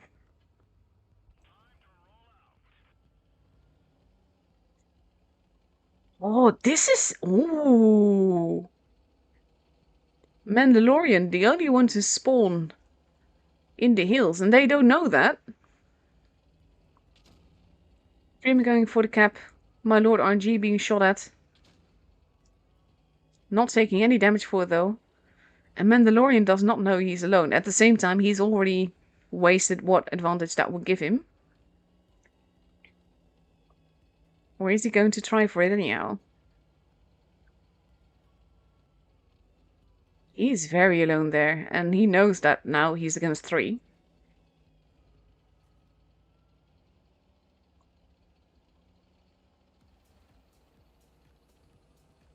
Mandalorian holding. Base B has been taken though.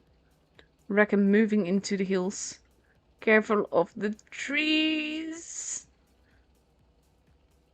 Because that basically betrays where you're at.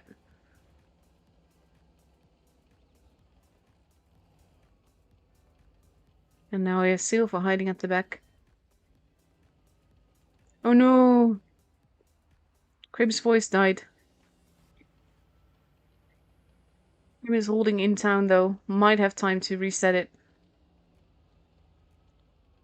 Fence is moving away. I think they're guessing.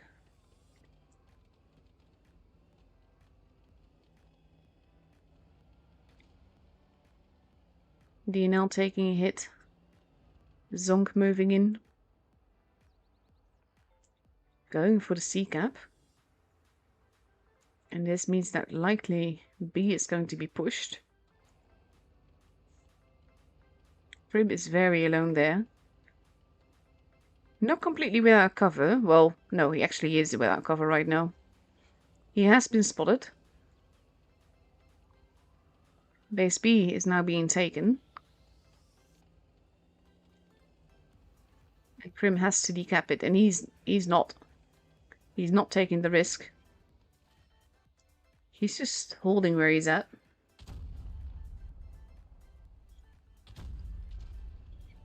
Now we have nitroglycerin moving in. Not actually pushing in though. Zonk arriving as well. Kin losing a lot of HP. Has to be very careful now. Silver arriving as well. Base B is being stolen back.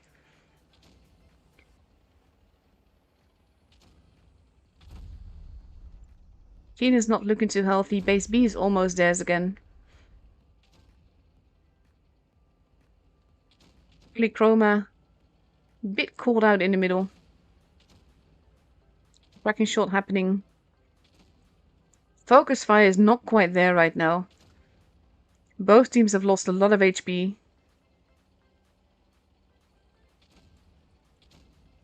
Now they're focusing on Fence. They're also focusing on the world. The world is the juiciest target here. Base B is being stolen again. Fent being shot from every side. He is taken out. There goes the world. Polychroma follows.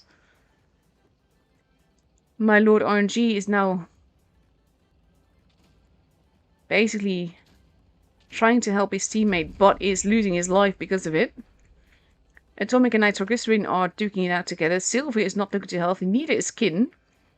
Krim is capping base A, but technically speaking, he may not have to. If he basically murders Kin, that is more important now. B is being basically pushed. It is 3 versus 4. Base C is being stolen. Basically, they are duking it out together, Mandalorian and the Kranwagen at the top. It's DNL. Atomic is still relatively healthy. Monk, they're trying to keep him alive. He's now a one-shot.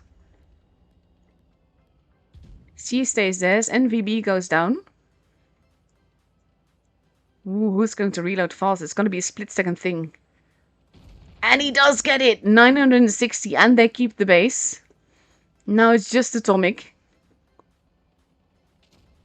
Who may still get the kill, but it's not going to matter because they have base C.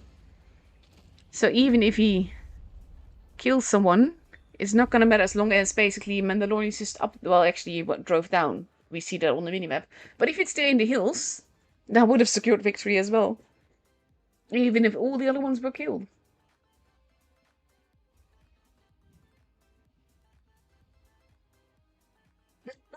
Thank you, Maurice.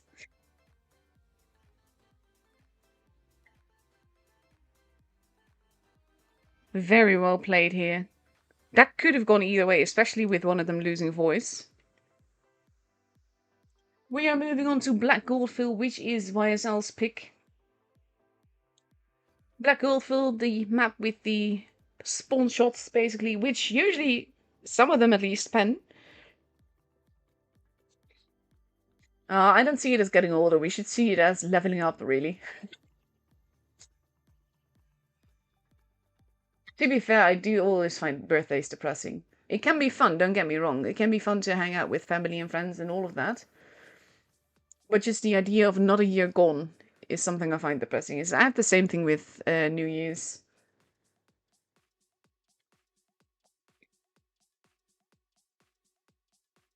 But my favorite joke to say is that, oh, you don't look a day older than over the last year that you were, basically.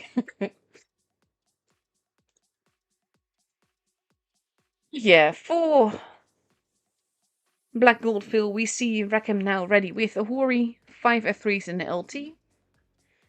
And YSL is going for 4 F3s, maybe 5, a Super Conqueror, there we go, and an LT.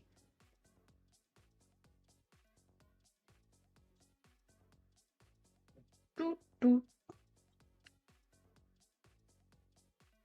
Also, my most prestigious coolest avatar is my logo. I don't think I have this on this account, to be honest, because I don't play on APAC, but like, my little bug, I love that one. I think that's the coolest thing I've got in the game. Well, that and my background.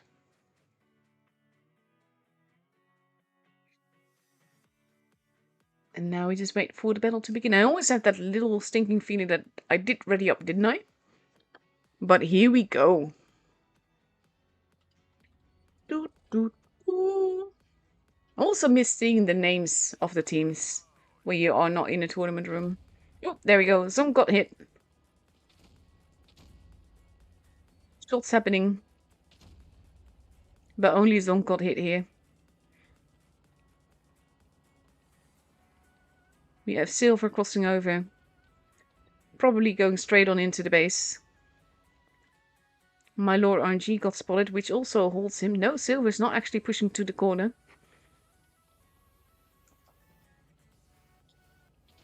He actually got spotted for that, though. And we have Jordan there as well. Ooh, blind shot happening. He saw that. That was a well-aimed blind shot. Didn't hit, but right at the right position.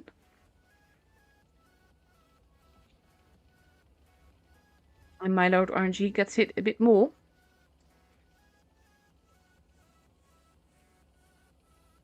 Oh, and they know. They know. They don't know exactly where he's at, but they know that Jordan is around here somewhere.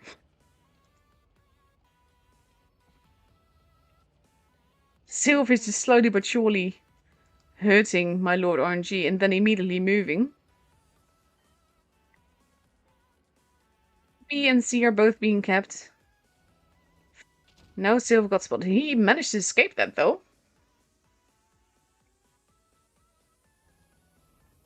A and B have both been kept now. Silver going for base C. And Nitroglycerin is getting out of there. Not getting spotted by Jordan. Blind shot into the base where Jordan is driving to. And now Reckom has a point advantage. Silver is holding in the corner, just making sure that no one is going to steal base C from them.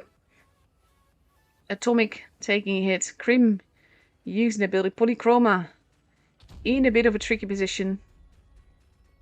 YSL seems to be pushing. Fent losing quite a bit of HP there. They are pushing into Reckham's strength, though. Polychroma has to be careful. Krim as well, losing a lot of HP there. Silver losing HP now. And now basically they have to push. Jordan is pushing at the back. They need to focus fire. They need to make sure that their preferred targets get taken out. Base C is being stolen. Fent is the preferred target here. Polychroma not looking too healthy. Oof, the World and Polychroma both go down. Fent gets hugged to death. And now we have Kin and Atomic being focused on. Krim has to be careful. Does not have that much HP left. They're going after Kin, focusing on. Nice tracking shot, but did no damage. Atomic is being faced by Nitroglycerin. That shot did not do any damage. And he gets taken out by Atomic. Well shot. That is also the teamwork. But Kin was set on fire. Has a grand total of 13 HP left now. Atomic gets taken out. Zonk is going to take out Kin. And he does. And they do have 2 bases. So nitroglycerin is heading towards base A. B is still theirs. They just have DNL and my Lord RNG back. HP wise, there's about 1.5k in between. Monk is moving into a position where he can hold base B. My Lord RNG and Monk not caught. No, they are getting spotted. But my Lord RNG misses. Base B has been, sorry, A has been taken. And now all they need to do is wait. They don't need to risk anything. All they need to do is hold for a few seconds longer. 980. My Lord RNG now being pushed, but there we have it. 1k points for Reckom, and they take home the game.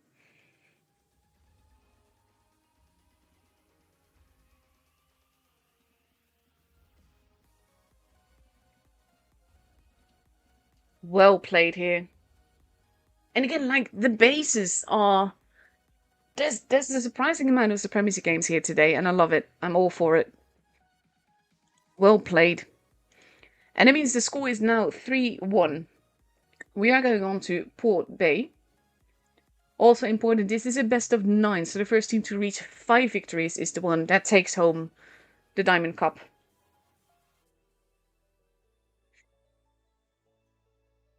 Port Bay has 3 bases, 1 in the city, 1 in the harbor, 1 in pretty much like the hill-ish area.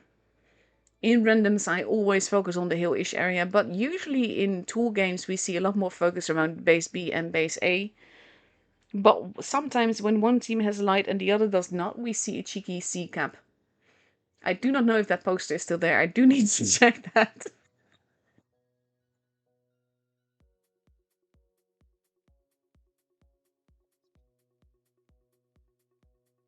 Reckom completely ready for Port Bay, which is YSL's pick, with 6 F3s and 1 LT. And on, there we go, YSL is taking an LT, 5 F3s, and a Kranwagen. That's something I seem to do a lot, honestly.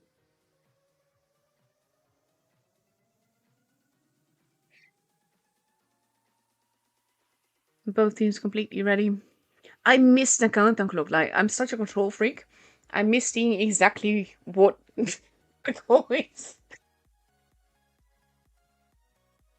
Well, Reckom looking to be very, very strong here.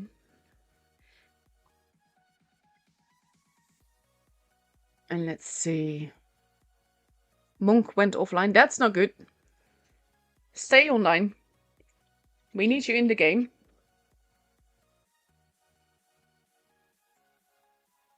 There we go, he's back. That's not stressful at all.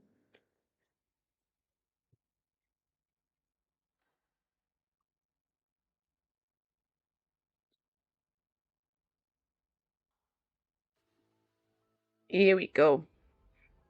Doo, doo, doo. No, they didn't remind me to hydrate, but I did just hydrate now. I always have, like, when I'm streaming, I have little candies in my mouth to basically avoid my throat drying up. And on the other side, I have, like, 7-Up next to me, because that's my drink of choice. Well, they are spotting each other. Is Silver going to go and try for the cap, though? He could still try. He's not alone. He is going for it. He has a friend. Mandalorian has been spotted, so they know that he's there. He's driving a bit peculiarly, you know. Nitroglycerin and My Lord RNG spotted one another. Both in those weird positions. Base B now getting capped. Grim not really making a move to decap it, but Zonk is there to do just that. Has not even been spotted for it. Now Grim is moving forwards. And base B is not something that's there that they're gonna have easily. Oof, Grim now. Grim seems to be having some issues as well. Kin losing more HP.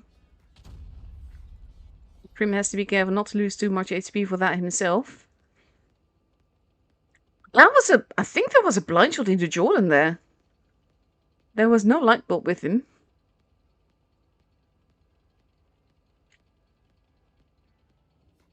Silver getting shot at was spotted there though.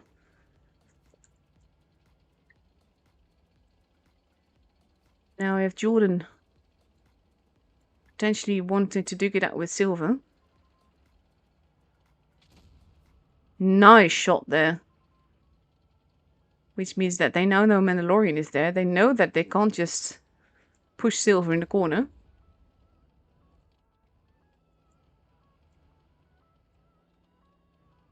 So that's an avenue that's pretty much close to them.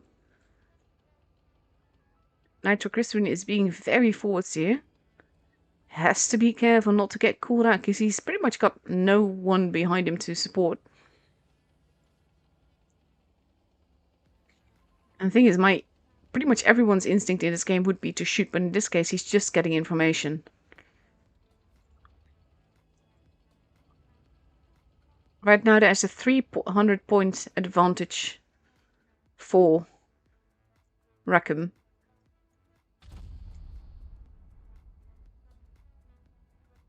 And we have Krim getting some excellent shots in as well. Mandalorian holding. Silver spotting and keeping the NL spot. He does get spotted for it, but he's being such a cheeky little bugger here. What a game. Mandalorian content to wait. We're nearing 700 points. They now know that at least 5 people are here. Kin losing more HP.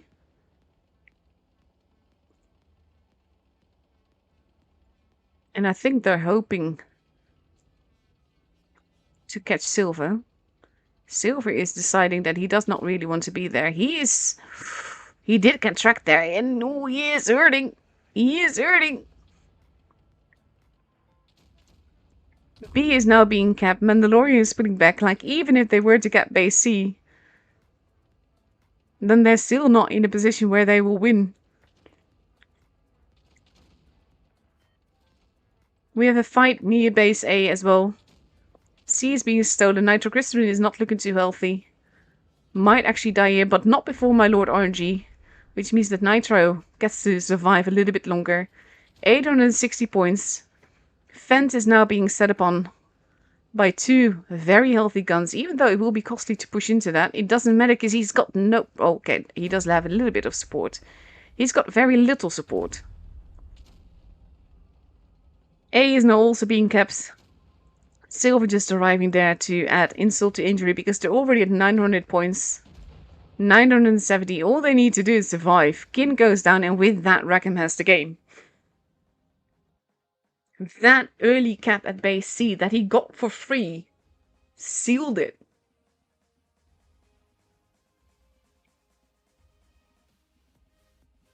Beautiful. Very well played. And also important to note that means that now Reckom is up for match point. If they win the next game, they win the whole cup. We are moving on to Rockfield. Rockfield looks like this. Yeah, 3 bases in pretty much a straight line, but in very different areas. This is another map where the light tank can make all the difference, both with the caps and with the spots. And we usually see at least one of them on both teams. Even with the F3 meta. And not having one can be very costly. Because you can cap this base, for instance. Well, that's the big encounter base. But the supremacy base version of that. You can hide behind base A at the bunker. And you can get base C as well.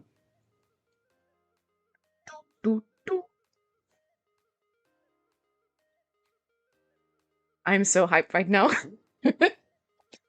Silver is sticking with the LT. The rest of Reckom is all in F3s. And we see Jordan sticking with the LT as well. And DNL with the Kranwagen, but the rest in F3s. And basically, YSL has to win 4 games in a row in order to win the championship, whereas Reckom only has to win 1 more. And Rockfield is a Reckom pick. Though to be fair, that hasn't necessarily said all that much this day. But still. Let's see.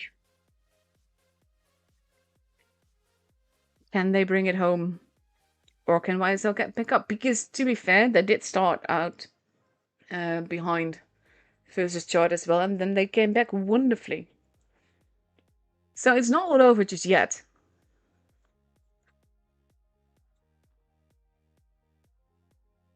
But Reckom is looking to be very, very strong.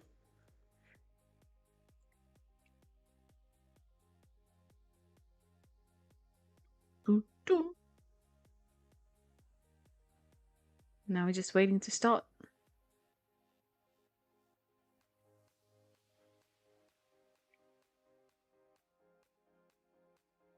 Do you also have that point where you like, when something like this happens, you just can't sit still? I'm wiggling like no tomorrow. You can't see this, which I'm happy for. But I'm just hype. For a moment there, I thought my game was crashing again. GG. Oh, thank goodness. And let's see. Silver going in for the spots.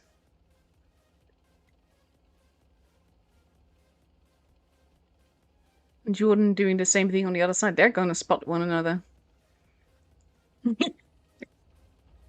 And immediately getting shot at. Oh, he missed that one though. Mandalorian there. As a skin and vent. But most of Reckom is on this side. This could be a trap because, like, look at them. Look at them, they're all here. With the only exception being Monk. Mandalorian and Zonk both having been spotted. Mandalorian pushing in. Going for the base, or maybe just straight through. No, straight through. That is a ballsy move. Activating the reactive armor does not get that shot in though.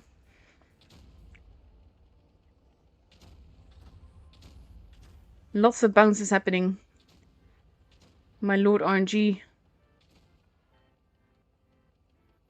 The shots and RNG are not quite working as intended.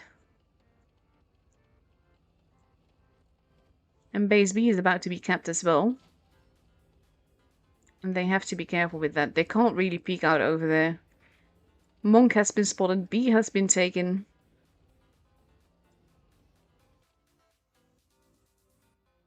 And right now, Reckom is in a tricky position. They are a base behind. They're slowly but surely getting points behind.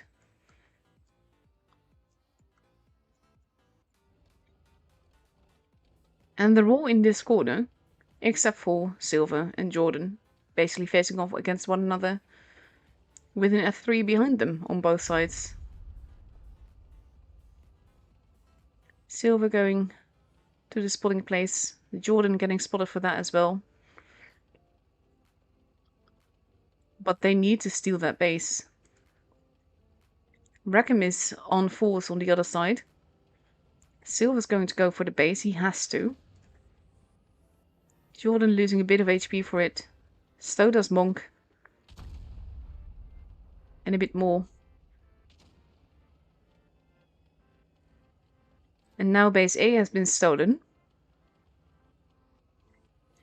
Atomic is holding base B, but no one is interested in that right now. Reckom now has the 2 bases. They are still about 100 points behind. But they won't be for long. Nice shot by DNL there. A is being taken again. They're just changing things. Reckom now moving in. They kind of have to.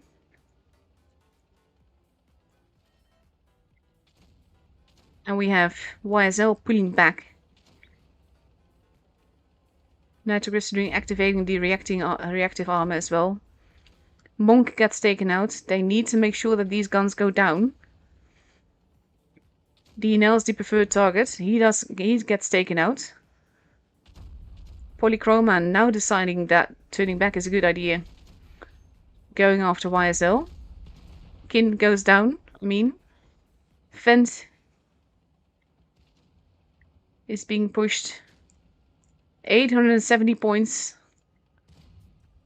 They can't afford to let them take base C. Mandalorian is going after. Oof. Silver and Jordan both go down. Krim goes down. 930 points. They need to keep them out of the bases and they need to get the bases fast. 970 points. They're not going to arrive at base A fast enough unless they get a kill. And Mandalorian is facing forwards and the game is for YSL.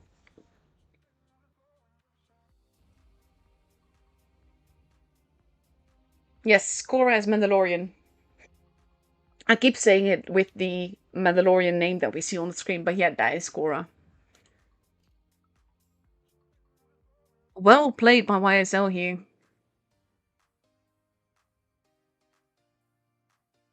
It shows that bleeding a little bit can be very costly here, because that's basically what happened with Monk bleeding that didn't allow them to hold the same power position around base A. And now we are moving on to Faust. And again, we have Reckom up for match points. Faust has 4 bases, which is pretty much a thing that happens in my favorite maps.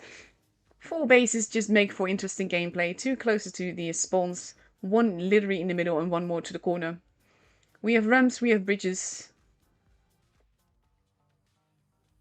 Yes, he's a space fighting waterbender.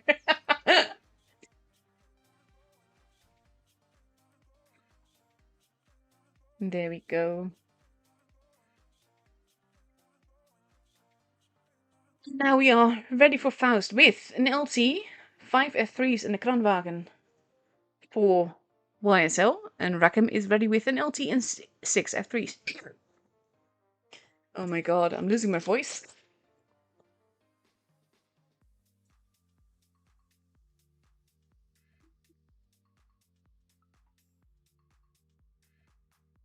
Let's see. And again, like I said, Reckom is up for match point. If they win 1 more game, they've got the tournament.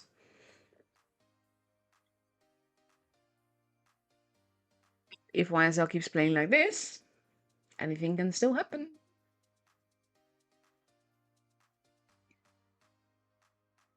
Let's see. Let's go. To be fair, they keep saying like about 2 minutes, so I think they're just waiting just a little bit just to be sure. Here we go.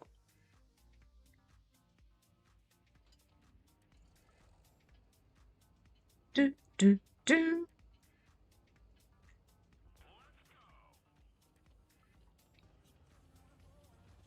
Reckom.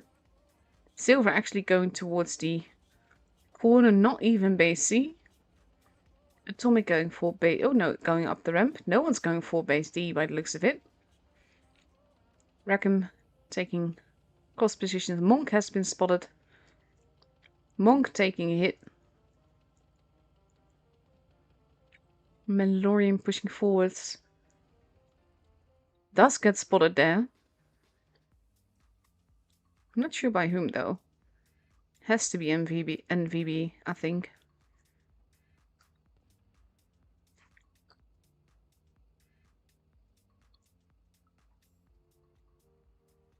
But right now, Reckom is the only one with the base capped. The world is now moving into cap base D. But they will already start at a 40 point, well, by the time it's capped, about the 60 point disadvantage. Reckom seems a bit undecided here.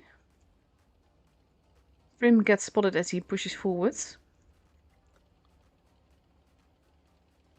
Mandalorian is holding back. Krim is going into base B, which is a cheeky move.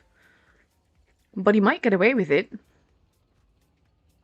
Mandalorian is holding.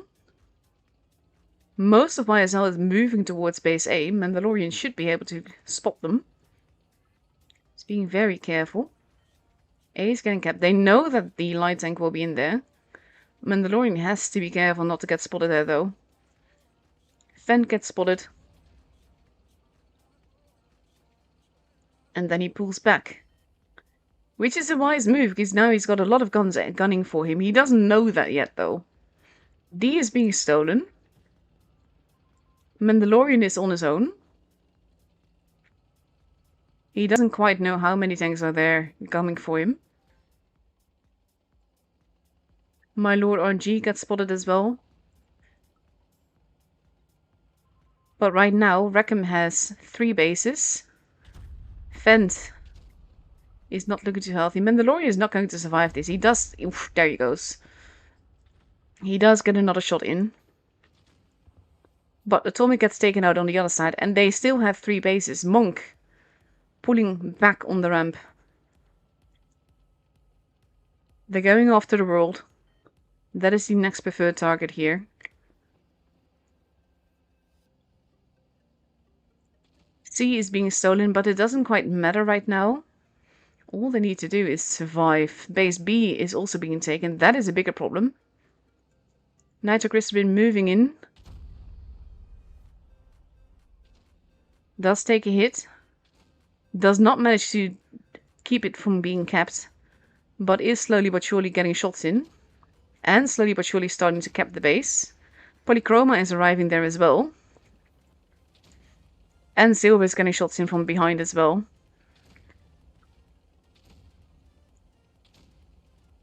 Kin is almost gone. Prim goes down first though. B is being stolen. We have Monk versus My Lord RNG at the back. Zonk is making sure that no one can just cross over. Fence is not looking too healthy. B and A have both been stolen. Like I said, the little tiny tanks make all the difference on this map. Zonk moving in. Going after Jordan though, rather than helping his teammate there. But with Jordan gone, 911 points for Reckom. It is 5 versus 2. Fent is not looking too healthy. He is going to go down as well. And now it's just... Oh, never mind. We are already at 1k points. And the game is for Reckom. And the championship is for Reckom. Congratulations. Amazing games. This was so fun. Very well done. The thing is that they do... Okay, I'm gonna get back to that later anyway. Massive congratulations to Reckom for taking home the championship. Commiserations to YSL for... Well, to be fair, I still congratulate you with 2nd place, because that is still fantastic. But this was an epic matchup. Well done. Look at that, they're all gone. Massive congratulations. Cora getting 2nd place on an A, 1st place on APAC server. Beautiful. Absolutely epically played. I'm getting game notifications. I'm not sure I want to know. Yeah, we still have some replays left to go, and I will start one while we talk about what I just saw in the chat. I have a game from Quachi that I'm going to show. Oh, that avatar. That's my most prestigious, coolest avatar that I've got. Anyhow, basically, we had Edward saying, opinions on teams not trying their own strats, different tanks, rather than spamming 116. It makes no sense to choose other tanks than the tank that works the best, though. That's the thing. You can pick any other tank if you want, but it's gonna nerf your team. So obviously you're gonna stick with the tank that works best in any given situation right now. And that is the 116F3. To be fair, yeah, I don't like the it being so, whatchamacallit, boring of a strategy thing. But at the same time, it works, and it works for a reason. Oof. That 183 is not looking too healthy.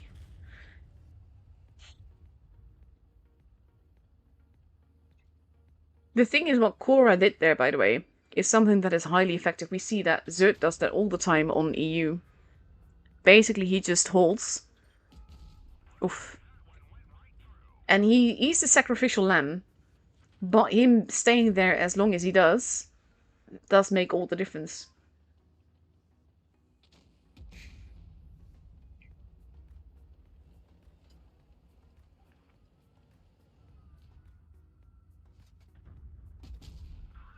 RNG is not with you, Kochi.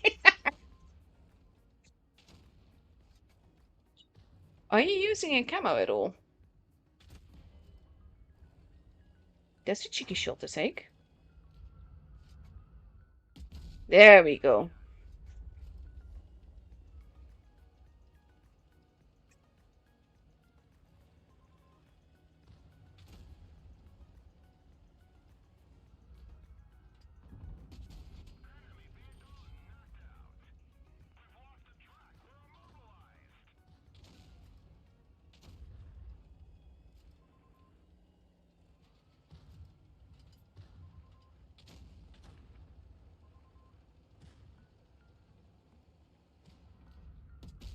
Nice shot.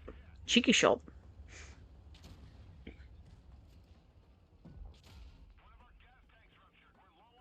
This is the thing with this tank, though. It's such a good tank at the same time. I do not have the patience to play it.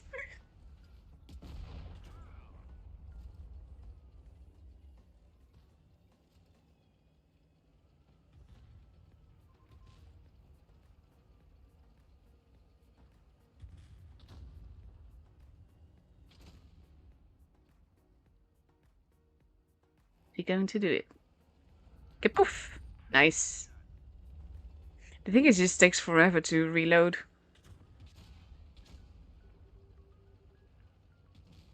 VK being a bully.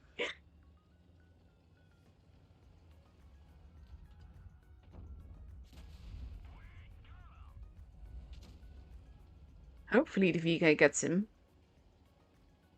No, don't block him. Just be careful. Nice.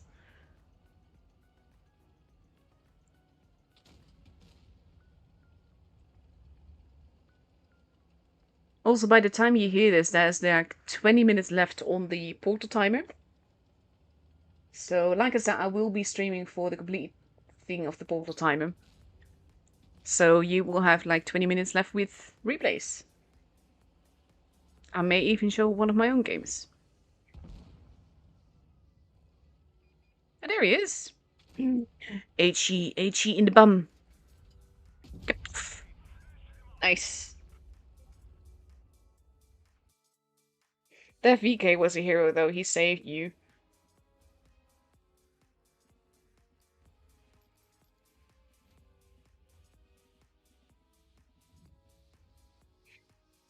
Bit dodgy at the beginning, but that worked out beautifully in the end.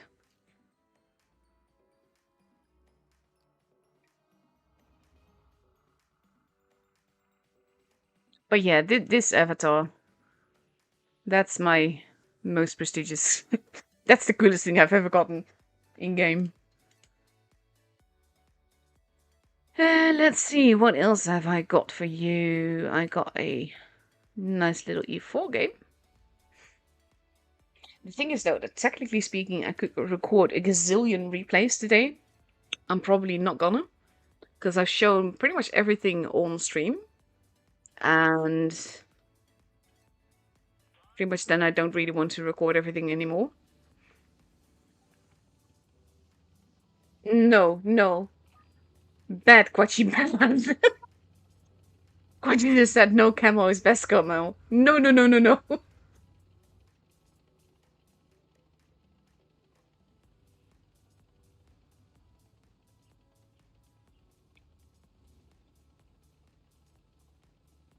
Let's see.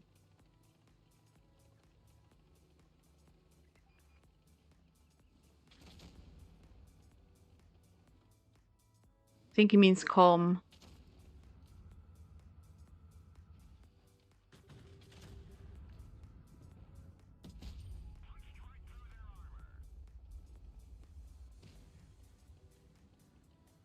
Let's see. This is one of those things, like, when I first got it, I really liked it. I like the T30 a lot better, though. Can't believe the Standard B just got away with that.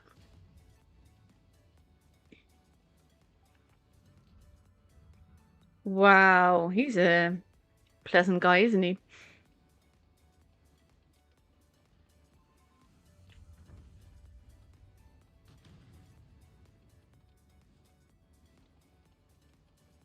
H-E, H-E, H-E. Nice. Oh, hello. Nice. Bounce more. Oh, that works too.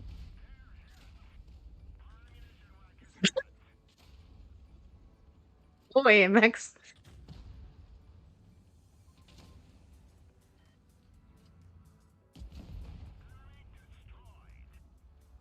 Didn't the bee know that he was there or something? AMX, you need to stop being a pain in the behind.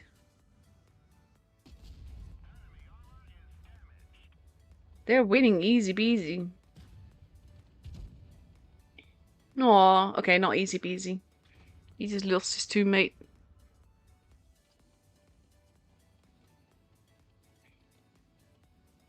Go, go, go. Oh, I'm so not patient enough to play like this.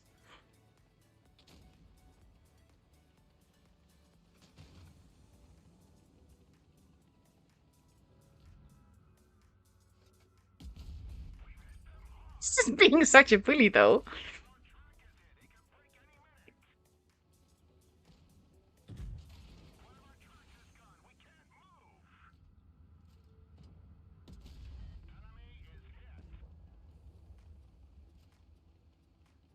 Denied. Activate your adrenaline. There we go. Nice.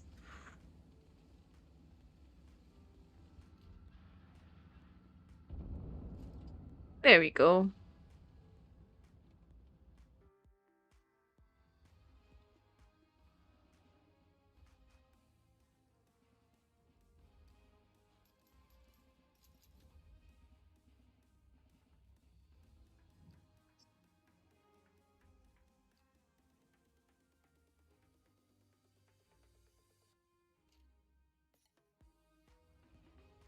I think I showed that one already in an earlier stream, didn't I? Run. If it still works, that is as well, because update stuff.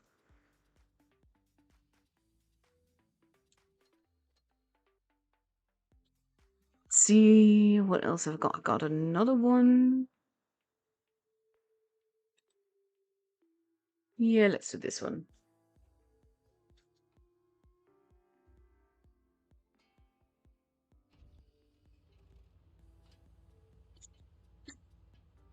Friend just said with the no combo thing that you lull them into thinking you're a potato, but actually you're a pro potato.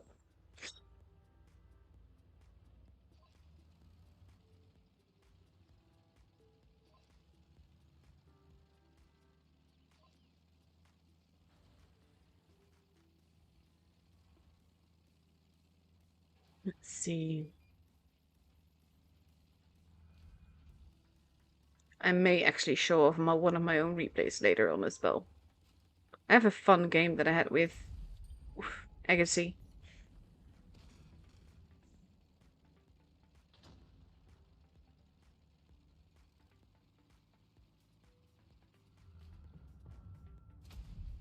Nice.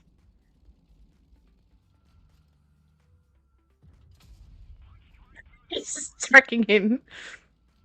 I'm being a bully.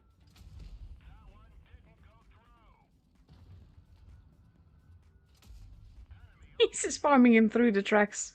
And he can't move, bless him. And he can't do anything. He's gonna die with 0 damage done.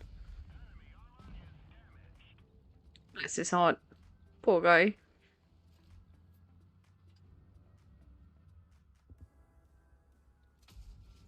He did hit him. Didn't do damage, but it did hit him.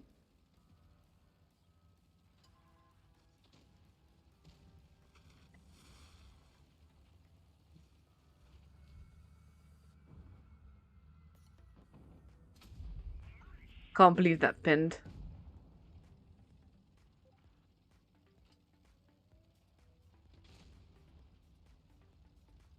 Thing is, at some point he still has to deal with the Type 5 Heavy as well.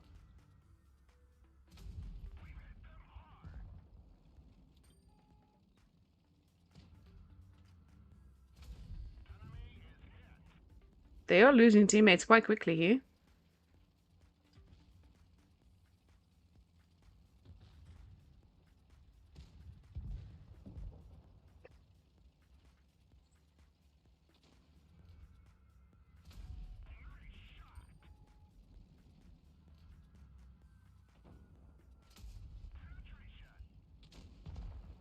That's good.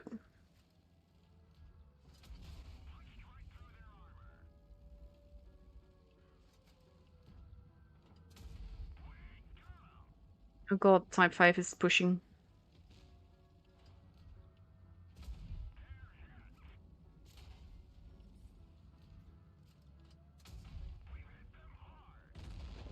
Nice teamwork.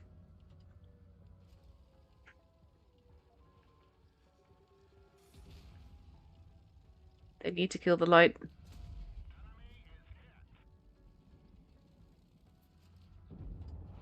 Oh, the teamwork here is beautiful. Shoot the rinoceronte. There we go, beautiful. Now he's gonna die, but yeah.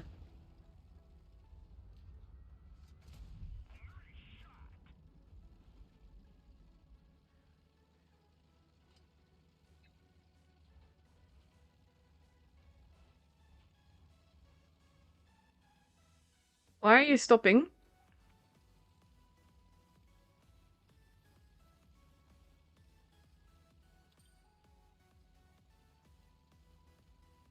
To be fair, if he can circle him, he's fine. He should be fine.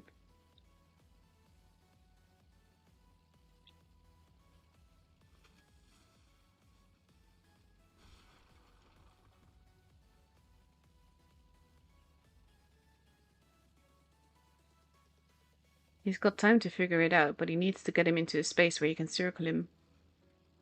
And then maybe...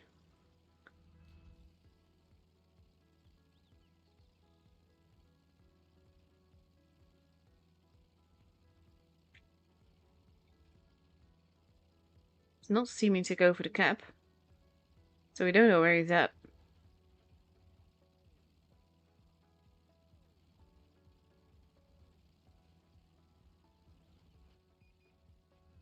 There he is.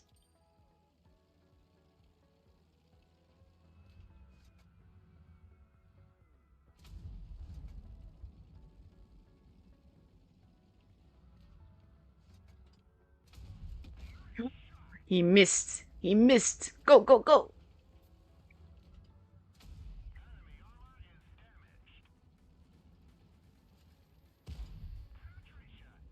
I wonder if he can even shoot you there, though. Oh. You can do it. You can do it. Not like that, though.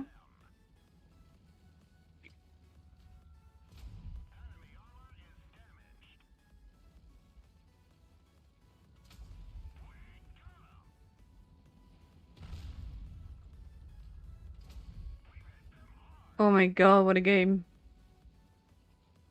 And now he got himself stuck. Well done!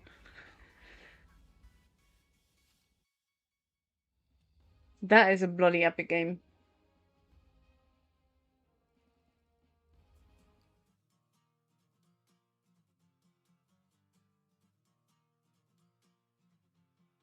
And let's see.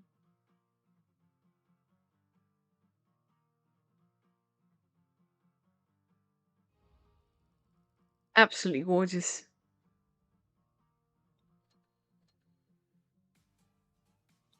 I have a few more replays to show. We have 10 minutes left for the portal time. Well, by the time you hear this, 8 minutes.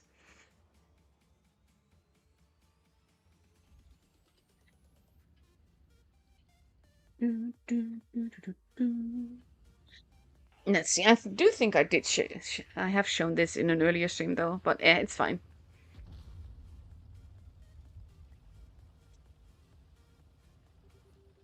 We've got time to fill anyway.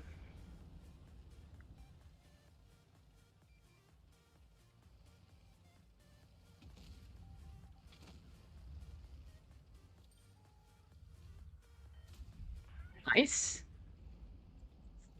That's a very forwards Murat though. That's generally not gonna go well.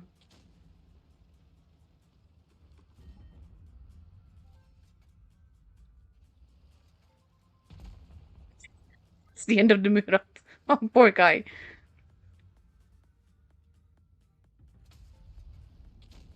A bit too impatient there.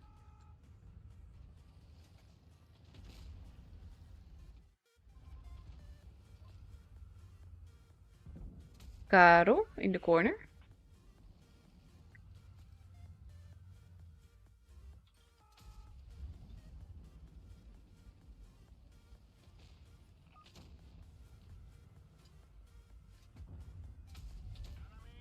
That 40-100 is being farmed. Slowly but surely.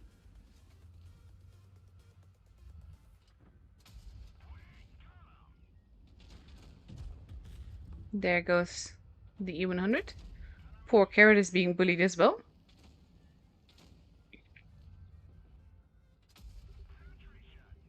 With the grand total of 68 HP.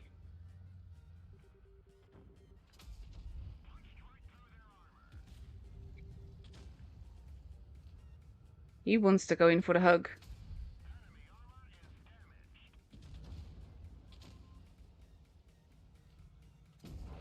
Nice.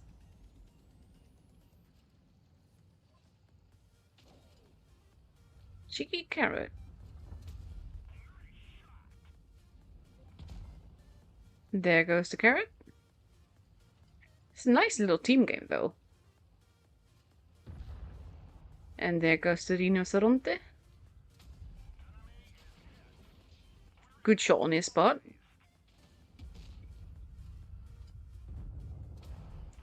Oh, he actually did hit him though.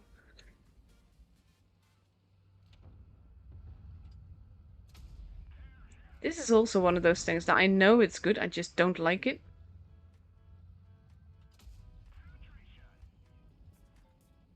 Let's see, you should have the skill before he does. Nice. Now we just have one little runaway sherry to deal with. Don't know where he's gone though. I would just go for the base and secure.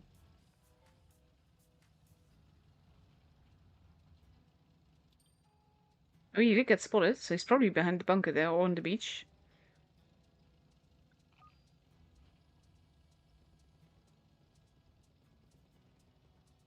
Where'd he go? There he is!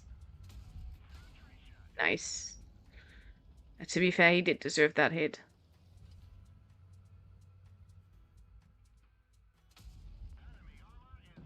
There we go. Nicely done. And then I've got one more replay, and by the time that ends, then all the portal time is all over. So that won't be my own then, because I still have one more that I want to show.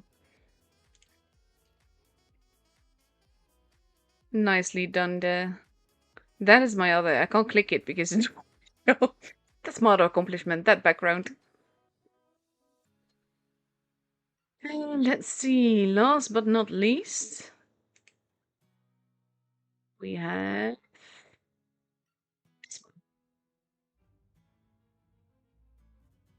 I showed this Kalana game yesterday as well, and apparently we are forewarned that the enemy T-77 is a toxic piece of work.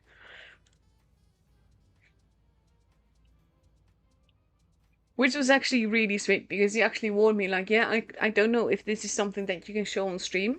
I'm like, as long as you are not toxic, I don't mind showing your games. It's only an issue if there's like racial slurs or anything, and even then, I'm happy to shame someone for using them.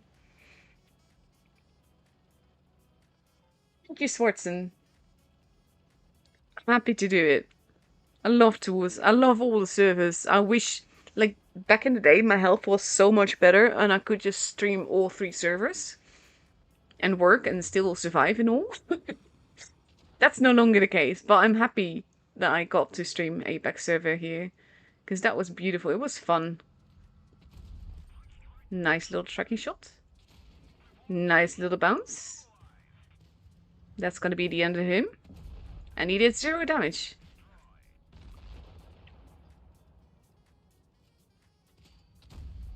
Nice tracking shot. Nice little... Oh, that's a bully move.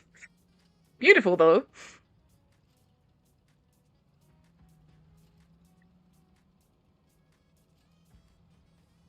Hello there.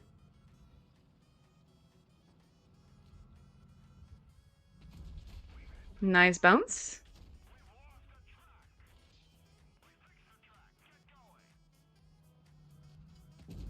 Nice.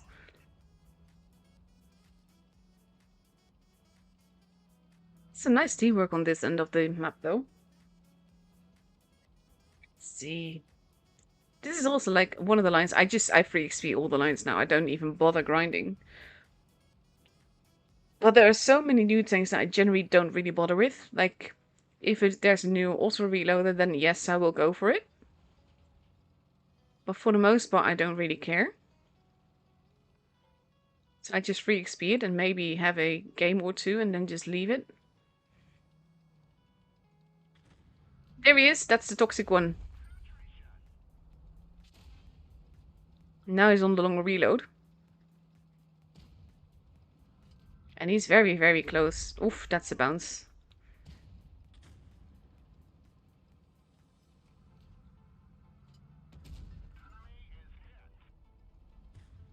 If he bounces one, though, he can't get one shot.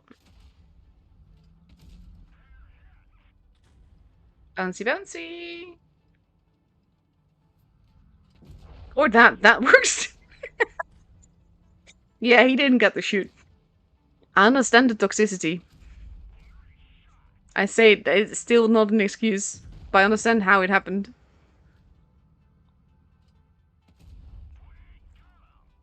So far, no toxicity spotted, though.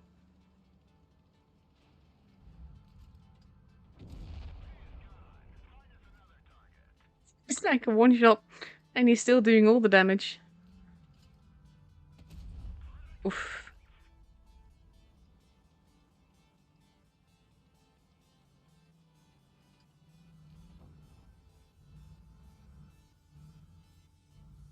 Yeah, he's tracked now, so he can't really do much.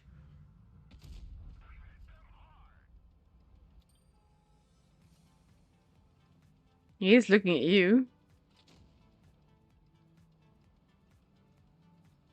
He's still looking at you. He's hoping you will peek, and then you don't.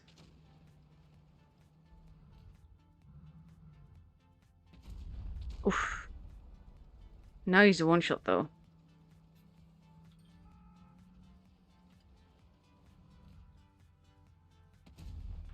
Bit too hasty there. Nice little bounce. There we go. My chat may be off because I'm not seeing. Well, actually, we did see chat in the replay before. Yeah, it is your clanmate. He's a nice guy. I've gotten 2 lovely replays from him. But yeah, by the time you hear this, the portal has stopped for 2 minutes.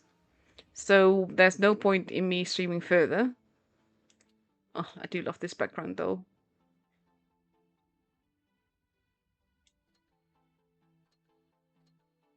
Which means I can actually show I could have shown the background on your profile as well. Oh well. Anyhow, thank you all so much for watching. Massive congratulations to Reckom for taking home the Blitz Diamond Cup. Massive commiserations to YSL and Chard and ID as well, to be fair, for not getting that top spot, but you still reached top 4, so congratulations to you too. And that's it for me for now. I hope you all have a lovely day. I hope you all have a lovely rest of your week, and I will be releasing a video probably tomorrow, to be fair, because I don't see myself doing that today. And make sure to watch that because there will be a giveaway attached to that. And I wish you all a lovely day. Thank you all for watching and have a good day. Bye.